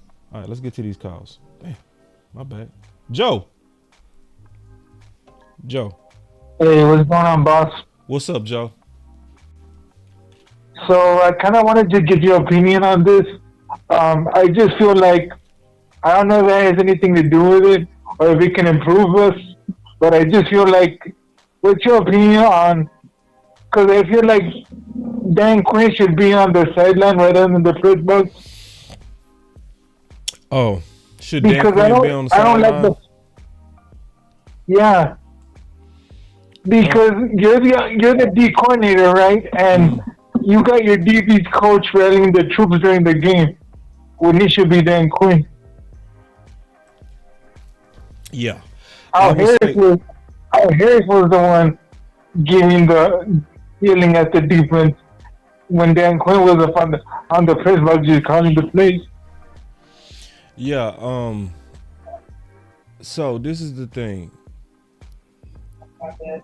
Yes, Dan Quinn should come out the box, but only on games like Buffalo and only for a moment. Okay. So it's like, and the reason why I say that is because it's a true thing to manage emotions and to motivate. So when you in the press box, you can't really look your men in the eye, and you can't give them that real time chastisement. Do you remember how Rod Marinelli used to be on the sidelines when we wasn't playing up to what we supposed to do? Yeah, and that's one of the problems I have with Dan. Yeah, I agree. And that's what I'm saying. Like, you don't get what we used to get with Rod. Rod used to be over there cussing, spitting, going crazy, right? But our defense would respond to that. But he was on the sideline doing that. I think I put it like this: if the defense see Dan Quinn, they in trouble. That's how it should be interpreted. It should be like this. He should have it like this: if I come out that box, somebody in trouble. Right, and that's what we need. Like, if y'all see me, it's gonna be a table flipped. If y'all see me not in the box, I'm slapping somebody. I'm just letting you know. So if he if he show up, it should be like we below the standard just from him showing up, even for a second. If he show up on that sideline, it should be like, oh shit, because he already told us if he show up, we tripping. So I do think, but I think strategically he need to go back up there though, because that's how he used to see in the game. That's how he used to call in the game. And I need him to be able to get back in front of his notes, his plan, and get back to work. But when it's time to motivate them dudes, get your ass out that box, go down there, flip over some tables, talk some shit, preach the standard right back to him, and go right back up into that box and do your D coordinator. That would be my answer to that. Okay. And another thing, I feel like the Miami game is gonna give us the answer whether we can beat San Fran in the playoffs or not. Nah, I don't think so. I'm gonna put it like this: every game is preparing us for the playoffs. This is gonna be just another game for us to take an assessment of who we are and make the adjustment. Mm-hmm. Okay. Like if we lose to Miami, it does not mean that we're gonna automatically lose to San Fran. Like, no way. Like, no, we could. San Fran can whoop us. We could also whoop San Fran. Miami can whoop us. We can whoop Miami. At this point, Miami, San Fran, all the teams that's gonna be left by the time we get there, any one of us can knock out any one of us. We can knock out San Fran. They can knock us out. That's what it is. That's how I see it, Joe. That's how I see it. You know what I mean? And see, like, I don't believe in San Fran boogeyman. I don't believe in no damn boogeyman. Because if it was a boogeyman of San Fran, why they lose 3 times? And they lost 3 in a row. So obviously they got some kinks in their armor. They not undefeated. Somebody done found ways to whoop them. And some of the teams that whooped them wasn't even good teams. So. Yeah, but also they weren't healthy when they lost their 3 games. We not healthy. They were missing Debo. We not healthy. We don't got Diggs. We ain't healthy. We gotta fight through stuff just like them. Yeah, that's true too. So yeah. And one more thing. Yeah. I don't mean to get too ahead of myself with the draft thing, but I really like this D tackle from Texas. His name is Tavondre Sweat. Oh, you already in draft mode? Yeah. Man, I'm with you. That's exciting. I'm glad you're already doing your homework, big dog. It's that time. It's not that I don't believe this team could win, but I will say this though, Joe. I'm being all the way honest, Joe. I don't trust no DT unless they picked in the top 5 to be instant impact. It's hardly ever happens. It hardly ever happens. That's why I'm not betting on Mozzie to be no hero. I'm not. It's gonna take Mozzie a little while to cook. Like almost every DT. Like look at Dexter Lawrence, right? When did we see the best Dexter Lawrence? Year 3. Look at Jordan Davis. Everybody said, didn't Jordan Davis run like a 4.7 or something like that? At 300 something. It was some crazy. What did Jordan Davis do? It was some crazy number he ran. I can't remember. But he blew up the combine. Everybody thought he was gonna be instant impact for Philly. What did he do year 1? Let's be honest. What did he do? He was womp. So. And the thing is too, I wasn't for Mozzie Smith during the draft. You didn't want him? Because I knew he was going to take time to develop, and we needed him now. I'm not mad at your thinking on that, bro. I'm not. We need now. If you, it's too much. I'm frustrated with the future BS. Yeah. What about now? See, I agree with you. Like the first 2 picks of the draft was future picks. It was. It wasn't. Like we're thinking about the future. What about now? Yeah, it wasn't now. Schoolmaker wasn't a now pick either. That wasn't a now pick. Exactly. Yeah. You know. Like, and there was better tight ends. Not that he would have been better, but we had Darnell Washington the second round too. Yeah. You know. And we had. Hey, but I tell you. And another frustrating thing before I get out of here, like, we're complaining now, but what are we trying to fix? We had linebackers in our backyard. We had Harper, Ridgeway, Cox. Yeah. We learning from it now, though. We learning from it now. We was warning, like, because everybody saw it. We was like, what y'all doing at linebacker? Like, as soon as the final roster came out, I remember everybody scratched their head. Like, you could. And I think it's the complete opposite with Harper and Cox. I think Cox has the mental capacity, but he doesn't have the physical body. And I think Clark has the physical body, but he doesn't have the mental capacity. Yeah, I think that's fair. But yeah, Joe, man, I appreciate the call, big dog. Yeah, I might let you take some more calls, man. Okay, man. Thanks, man. All right, that was Joe. Tyreek. Yo, what's going on, boss? What's up? What's going on, Miss Candy? Yeah, it's Candy, it's me and you, dog. It's me and you. Oh, okay. With me, how I'm looking at this defense, what I'm so frustrated with Dan Quinn at is that why do you keep putting these little ass lineups on this defensive line? I'm seeing too much ghosting on playing inside DT when these guys are running down our throat. And pause. But at the same time, what's Gallimore doing? Like, why is he still on this team? This dude's he's not an impact player. You know what I mean? What is he doing? Like, I don't know why he's still on this team. He can't stop the run. He's never been able to stop the run as long as he's been over here in Dallas. And Dan Quinn, sometimes I feel like he's switching those dudes up, like rotating them too damn much sometimes. You know what I mean? I understand we got a lot of edge rushers and stuff like that, but at the same time, too, the main 2 people that we got in the middle is Hankins and Osa. Then you got Mozzie. Mozzie's still learning on the job. You know what I mean? He hasn't had his off-season peanut butter just yet. So why not go get a guy like Sue and bring him in here?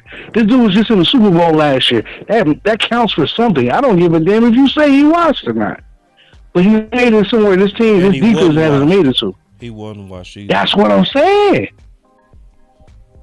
Yeah. And that's what I'm saying. That's the thing that it gets me upset with this Cowboy team. Is like they want to prove to us, the fans, that we're gonna do it our way the whole time. We're gonna do it our way, and it seems like they're not checking the temperature in the room of these teams that's been going to the Super Bowl over the last 4 years. I think 4 to 5 years. I think that's very fair what you just said. Very fair. Mm-hmm.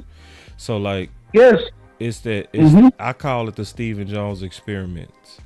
It's like he determined to show everybody that building through the draft is the superior way, to where I think he sometimes forces it. And it's almost like it's a disdain for building with outside free agents. It's like he'll do it, but he does it very reluctantly, you know, even when it's a good deal. Like, so, and to be honest, it was a miscalculation to bet on Mozzie to be an instant impact. It was a miscalculation. Like, everybody knows, if you've been watching any kind of history of the NFL, that you do better when you go get somebody like a Hankins, somebody that already got some tread on that tire in the interior. You know, they perform generally better. And most DTs, look, remember Tristan Hill? When did he start coming up? Yeah. Year 3. When did Tank take off? Year 3. When did David Irvin take off? Year 3. When did Collins take off for us? Year 3. We thought Mozzie was going to come in and be like, no more QB sneak, AJ. Shit. So I agree, man. Go get Sue, especially based on what they put on film with Buffalo. Yeah, they got dragged. They literally got dragged down the field. That's bad, bro. Yeah. That's terrible, man. To put that on tape, and we trying to get to a destination. Man, let me tell you something, man. I look at it like this. I feel like they're hypocrites, man, as far as with Stephen Jones. He's a hypocrite. How you gonna say, oh, you gonna build through the draft and my rookies, my young players is gonna be the reason that we win around here? Yeah, that's good to a certain point. But the people that win Super Bowls are superstars and with great players and good players on the team. That's what wins Super Bowls. And my thing is with them, with the Joneses, how can you say you're trying to do that, but you gave up a person like Ridgeway? You gave up for nothing. You gave a person like Ridgeway up. You gave a person like Hoffer up. But you want to build through the draft, but you let the draft picks walk out the damn door. Everybody I don't understand sometimes with the fans, it's like, y'all don't see other teams eat off our roster when we just let dudes go? Yep. And these dudes be going to the Super Bowl and fucking winning? Nobody's peeping that shit? Or a contending team take them off of our practice squad? That's why it's just like they do. That's why it has the feel of doing it our way, man. Like you said, it's pretty obvious. It's stupid. It's stupid. Cause when we were winning the Super Bowl, we wasn't just doing it our damn way.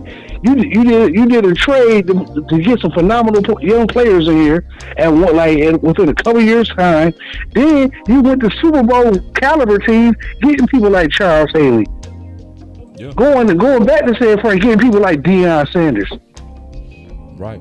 And then when the San Fran came and picked off your roster too, Ken Norton Jr. Green Bay got Andre Rison late. Remember that? Yeah, Charles Woodson late. Come on, man. Like, what is the Cowboys thinking? You need superstars to win shit around here, bro. San Fran ain't got no shame in their game. I know we talk about it. I know we ain't scared of these boys. I know we can play with them. But let me tell you something, man. When you go ahead and try to fill your roster with a team of gangsters, that's what you got to go play. You know, that glitter and glam bullshit that Jerry gonna be trying to fill our heads with. It's bullshit sometimes. And it's like, come on, man. If there's dudes out here that can help your team, and it's time that we trying to go do something, we looking to go forward and go get something, you bring in gangster veteran dudes that help you out. Philly did it last year. They showed you what to do. They had them young dogs over there, but it was like, we're going to bring in some old dogs too to come and help these young pups out. And people ain't figured out, man, Sue is the ultimate mercenary. Like, how many patches of Super Bowls he done put on his chest? Because what he does every year is he just waits around this time and he figure out which one is the best contender, and then he, just like a real mercenary, he signs up to help them win the battle. Exactly, bro. That's why he got so many Super Bowl patches on his chest, because he picks the teams at the very end where he can help them get over the hump.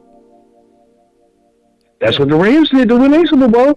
Yep. They brought in Odell and they brought in Miller. Come on, man. When did we do something like that? And that's what Sue doing right now. Sue met with Miami today. Did you know that?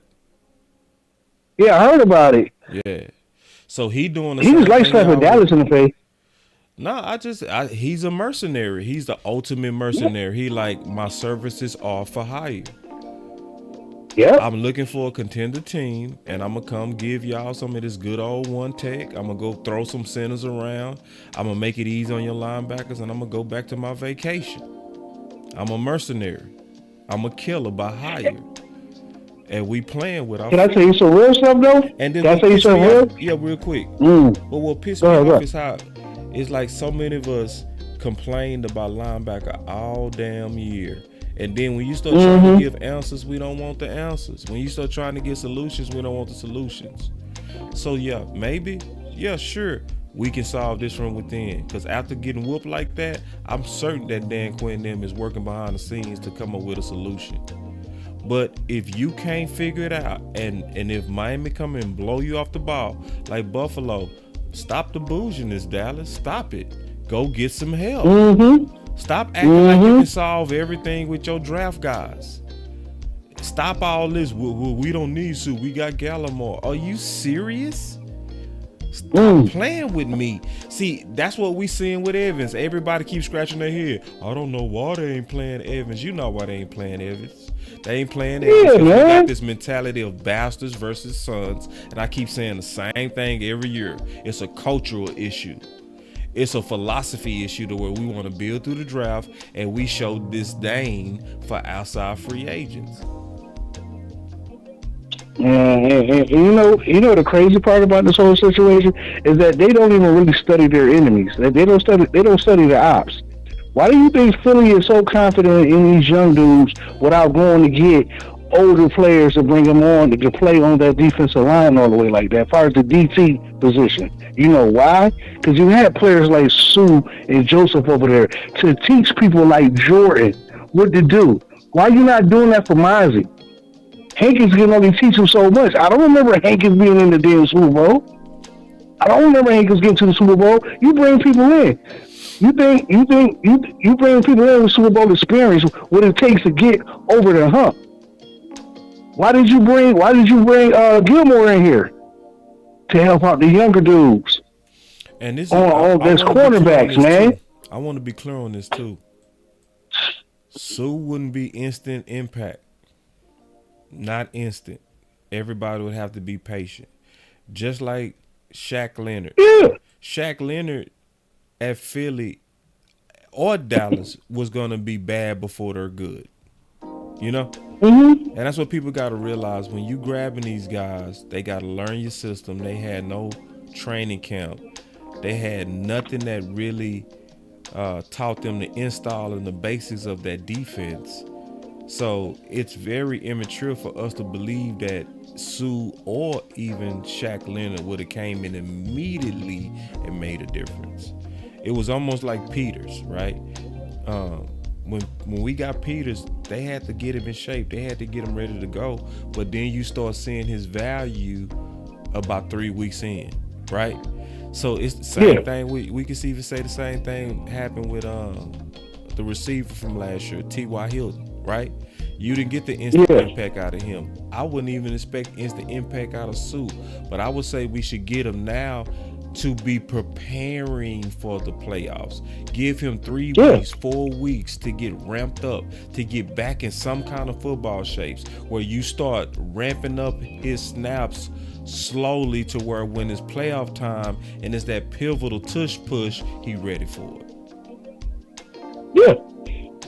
the thing that like we've been talking about, it's frustrating not to see a person like Rashad Evans on the field. You take him off the field because you got this policy, you know what I'm saying? You got this policy about your own players. But dude, like, you take the man out the game, first of all, you start him on the damn defensive line. I never know for that dude to put his hand in the dirt to be a pass rusher. He's a linebacker. And he's a tackling linebacker, which you haven't had in years. A real good tackler, impact linebacker. Then once you put him in, you take him out because you think the dude burnt them on the one play. Yeah, he left them, but at the same time, Evans was with that dude. Only thing Evans had to do was turn around and look for the ball. He probably would have picked it up because it was overthrown. And that was the impressive part, that he was running with a receiver. What? You didn't even see him no more. Man, you know when you see him on the goddamn goal line last week, that he came in and filled the hole. And I'm gonna keep saying it until everybody gonna start saying it, man. We don't have respect for outside free agents. Occasionally, you'll get some that'll stick, like a Malik Hooker, like a Curse, but majority, yeah, we have a major disdain for trying to build this team through outside free agents. It's pretty obvious. Like, how can you be somebody that's obviously better than LB, was always better than LB? I'm talking about Evans, but then you get it's hard for you to ever get on the field. Man, stop.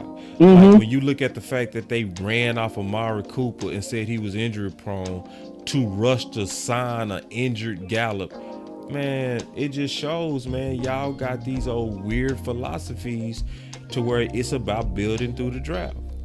And you overstressing Will McClay to try to build y'all a roster based on young dudes, instead of going out here occasionally getting that final piece that can maybe get you over the hump. Maybe. But at least do something. Yeah. To sit back and say we go with the guys we drafted, man. You asking too much out of Will. You saying Will McClay, you gotta always hit. Will McClay can't even fart wrong. He gotta always fart perfectly. He gotta fart into a glass and it gotta fit and no smell can get out. That's what you asking out of him, man. It's crazy. It really is. So. Yeah, man, they tripping over there. They tripping. But see, the thing is, I give them credit for certain things, but sometimes it's just like it's frustrating when you see a performance like we seen last week. Our team got smashed in the dirt. They did whatever they wanted to do to us. You know what I mean? And we didn't counterpunch. We didn't do nothing. And I'm gonna honestly say this: that offense looked like Kellen Moore was still on the sideline coaching. But hold on, real quick.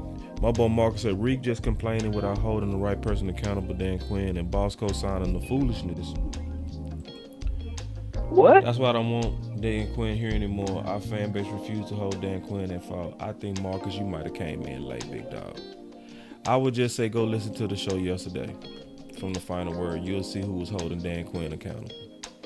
You just late. Yeah. It's all good, though. People come in late all the time. I ain't gonna trip off that. But yeah, because he does need to be held accountable. I don't think nobody holding Dan Quinn accountable like me. Just being all the way honest. Everybody was trying to calm me down on what I was saying about Dan Quinn and the lack of standards and the lack of having guys that really pursue the ball like Rod Marinelli. And I literally said yesterday, I don't think they fear him. I went on about a 20 to 25 minute rant about Dan Quinn. So, nah.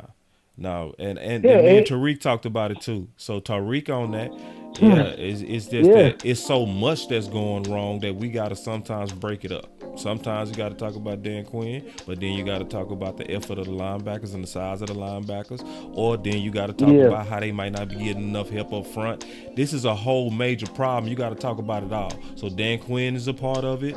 That front is a part of it. That linebacker is a part of it. Setting the edge is a part of it. It's just what it is. We trying to talk about it all because we also know we getting ready to see it. We know that they go attack the edges, and we know Miami is very good at attacking those edges. We know that. So what you seeing out of us is we trying to address all of it. Dan Quinn, that front, them linebackers, the size of them linebackers, you got to have a full-fledged discussion on how to solve this problem, and we willing to do something about it. And my boy Marcus said, apologize, Boss and Reed. Yeah, ain't no problem, bro. I just knew you came in late. I know, boss, Marcus, you cool, bro. It just happens. And boss, you made a good point, man. Y'all guys making good points, man. The effort of some of these dudes, man. Even our star Micah Parsons, man. I've been seeing this dude run, like people running past him, and he not putting that full Micah effort that I know that he has, that motor, that engine that I used to see when he was a rookie. Micah was tackling shit when he first came to Dallas. He was hitting. You was not running past him like that. He's slowing up, not going fast. I'm like, what the hell going on with Micah? Why you not? The tackling don't look the same. I'm like, bruh, get off the talk show, bruh. Focus back on football like you did last year when you turned down the show with Skip and them. You say, I can't even come on here. I got to focus on football. I'm going to need him to do that again. And quit kissing people's ass, man. We tired of that jump, man. I want to see the mad, dirty Mike. I want to see the pissed off person, the lion that's going hunting. I would say it like this, Tyreek, before I get up out of here. Yes, sir. It's about reading the room. Micah not reading the room. I like how he being himself, but I don't think he reading the room of how you talking about drinking beer with Josh Allen could rub some of your teammates wrong. It's definitely rubbing the fans wrong. And you being yourself, and I respect you for that. I just think you shouldn't be putting stuff out there like that during the season, that you want to be friends with a dude you getting ready to play. It just the Cowboy Nation ain't go for that. Like, we trying to beat Josh Allen. We ain't trying to drink no beers with him, you know? So not during the season. If you do that after the season, ain't nobody gonna say nothing about that. Yeah, nobody say that too. During the season, we read the room, man. And then I also know that you set the tone for your teammates. You set the tone for your teammates. And I'm going to say this. Mm-hmm. If it's a chance that what you're doing could offend your teammates, you shouldn't do it. If it's a chance that if you swap jerseys, that's going to turn somebody wrong, right? You shouldn't do it. You know? Just because I need all my men with me, I don't need to split them in no kind of way. You know? So I just think, Micah Parsons he kind of Hollywood. He Hollywood. Yeah, he Hollywood, and it's a danger in the Hollywood. Like, Big Tuna said, man, you got to be careful with a Hollywood quarterback. Remember he talked about that? Back in the day? Yeah, remember he was talking about you don't want no Hollywood quarterback? Mm-hmm. And Romo became Hollywood, dating Jessica Simpson, and, all white parties with the Joneses, and it was almost like Romo with the elites and the team was over there. So. Oh, you talking when him and Wynton went to Cancun? Yeah, or whatever they went. It's a danger of Hollywood because you can lose your team. You can lose your team. You could lose the respect of the guys, and you don't want to do that as a leader. That's why I respect Dak. When I found out that Dak turns down invitations from the Joneses, dog. You know what I mean? Well, they can't stand him. Yeah, but yeah, that's why they can't. They gotta respect him, but they can't stand him. Yeah, dog. Do you know, dog? Your boss sent you an invitation, and you say, "Nah, boss, I ain't going." Come on, bro. I'm good. Hey, we want to invite you out to the house, and huh?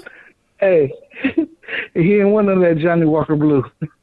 Nah, I'm good. I'm gonna hang out. I'm gonna hang out with my boys. But why do all the guys respect that though? You know what I'm Because saying? he's a leader. Because he's a leader. So he's a leader. We just trying to get.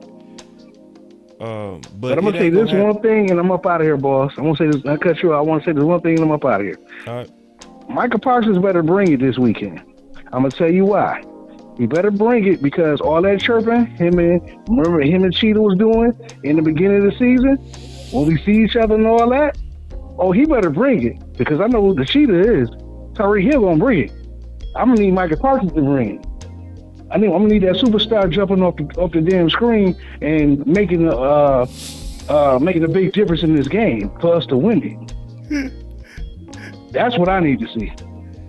Yeah, in terms of play, I know Micah can play, but I need you to play with the Rod Marinelli standard.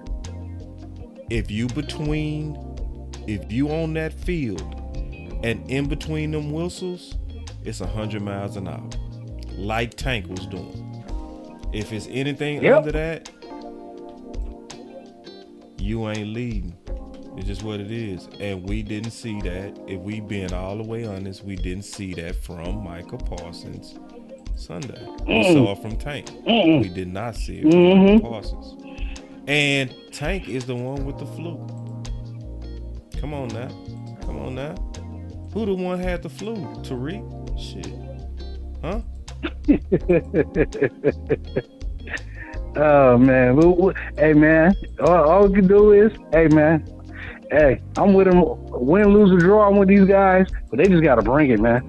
Because that was embarrassing last week. Let's just keep the pressure up.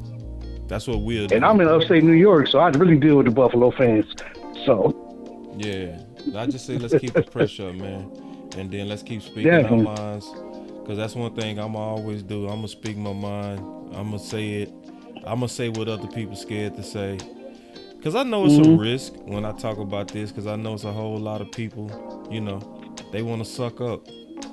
They want to suck up to some of the players, Some people might want to trying to get an interview with Michael or interview with Dak. So they're not going to say things that need to be said. Marcus, you good, bro. And see, listen, let me say something real quick, Marcus. Because I know you, bro, and I've been seeing you for a while, I already kind of know the spirit of the people that be. You know what I mean? So that's why I ain't go hard, my dog. You good. I ain't got no problems, homie. So, yeah. But Tyreek, man, appreciate the call, man. All right, man. Peace. Tyreek always bring it, man. You could always trust him to bring it, bro. For real. Yeah. Yeah, and my partner, and then my boy Rico say, call their ass out, boss. Yeah, I'm going to definitely do it, I respect them. I respect the players. I respect the coaches. I'm not calling anybody out with malice. I'm just also going to speak my mind on what I really see as ways for us to improve. That's my way of being loyal to my team. See, because the temptation that we have is to placate to y'all. It's to only talk about the positives, never talking about the ways we can improve, never holding people accountable. And that's what my boy Marcus said that, because we all tired of that. We tired of people turning a blind eye to stuff that we clearly see is hurting us. But in our own selfish ambitions sometimes, or because we want to be right or whatever the reason might be, we don't say those things that we seeing. Because if you saying that you seeing the same effort that you saw on the Rod Marinelli, you're not telling the truth. You're not telling the truth. And if you not seeing the effort, you gotta ask, why did we see consistent effort on the Rod, but we see up and down effort with Dan Quinn? That's if you trying to win, though. That's if you trying to be honest, to put that pressure on Dan Quinn and the defense. Because this defense is performing way under the standard. They were supposed to be the leaders this year. We all said that, and we all believed it. We all believed Even the way that they built this team in the offseason, it was built for this defense to be the leader of this team, and it is not. And if it is not, who gonna be the people that's gonna call it out until we get to our standard? Yeah.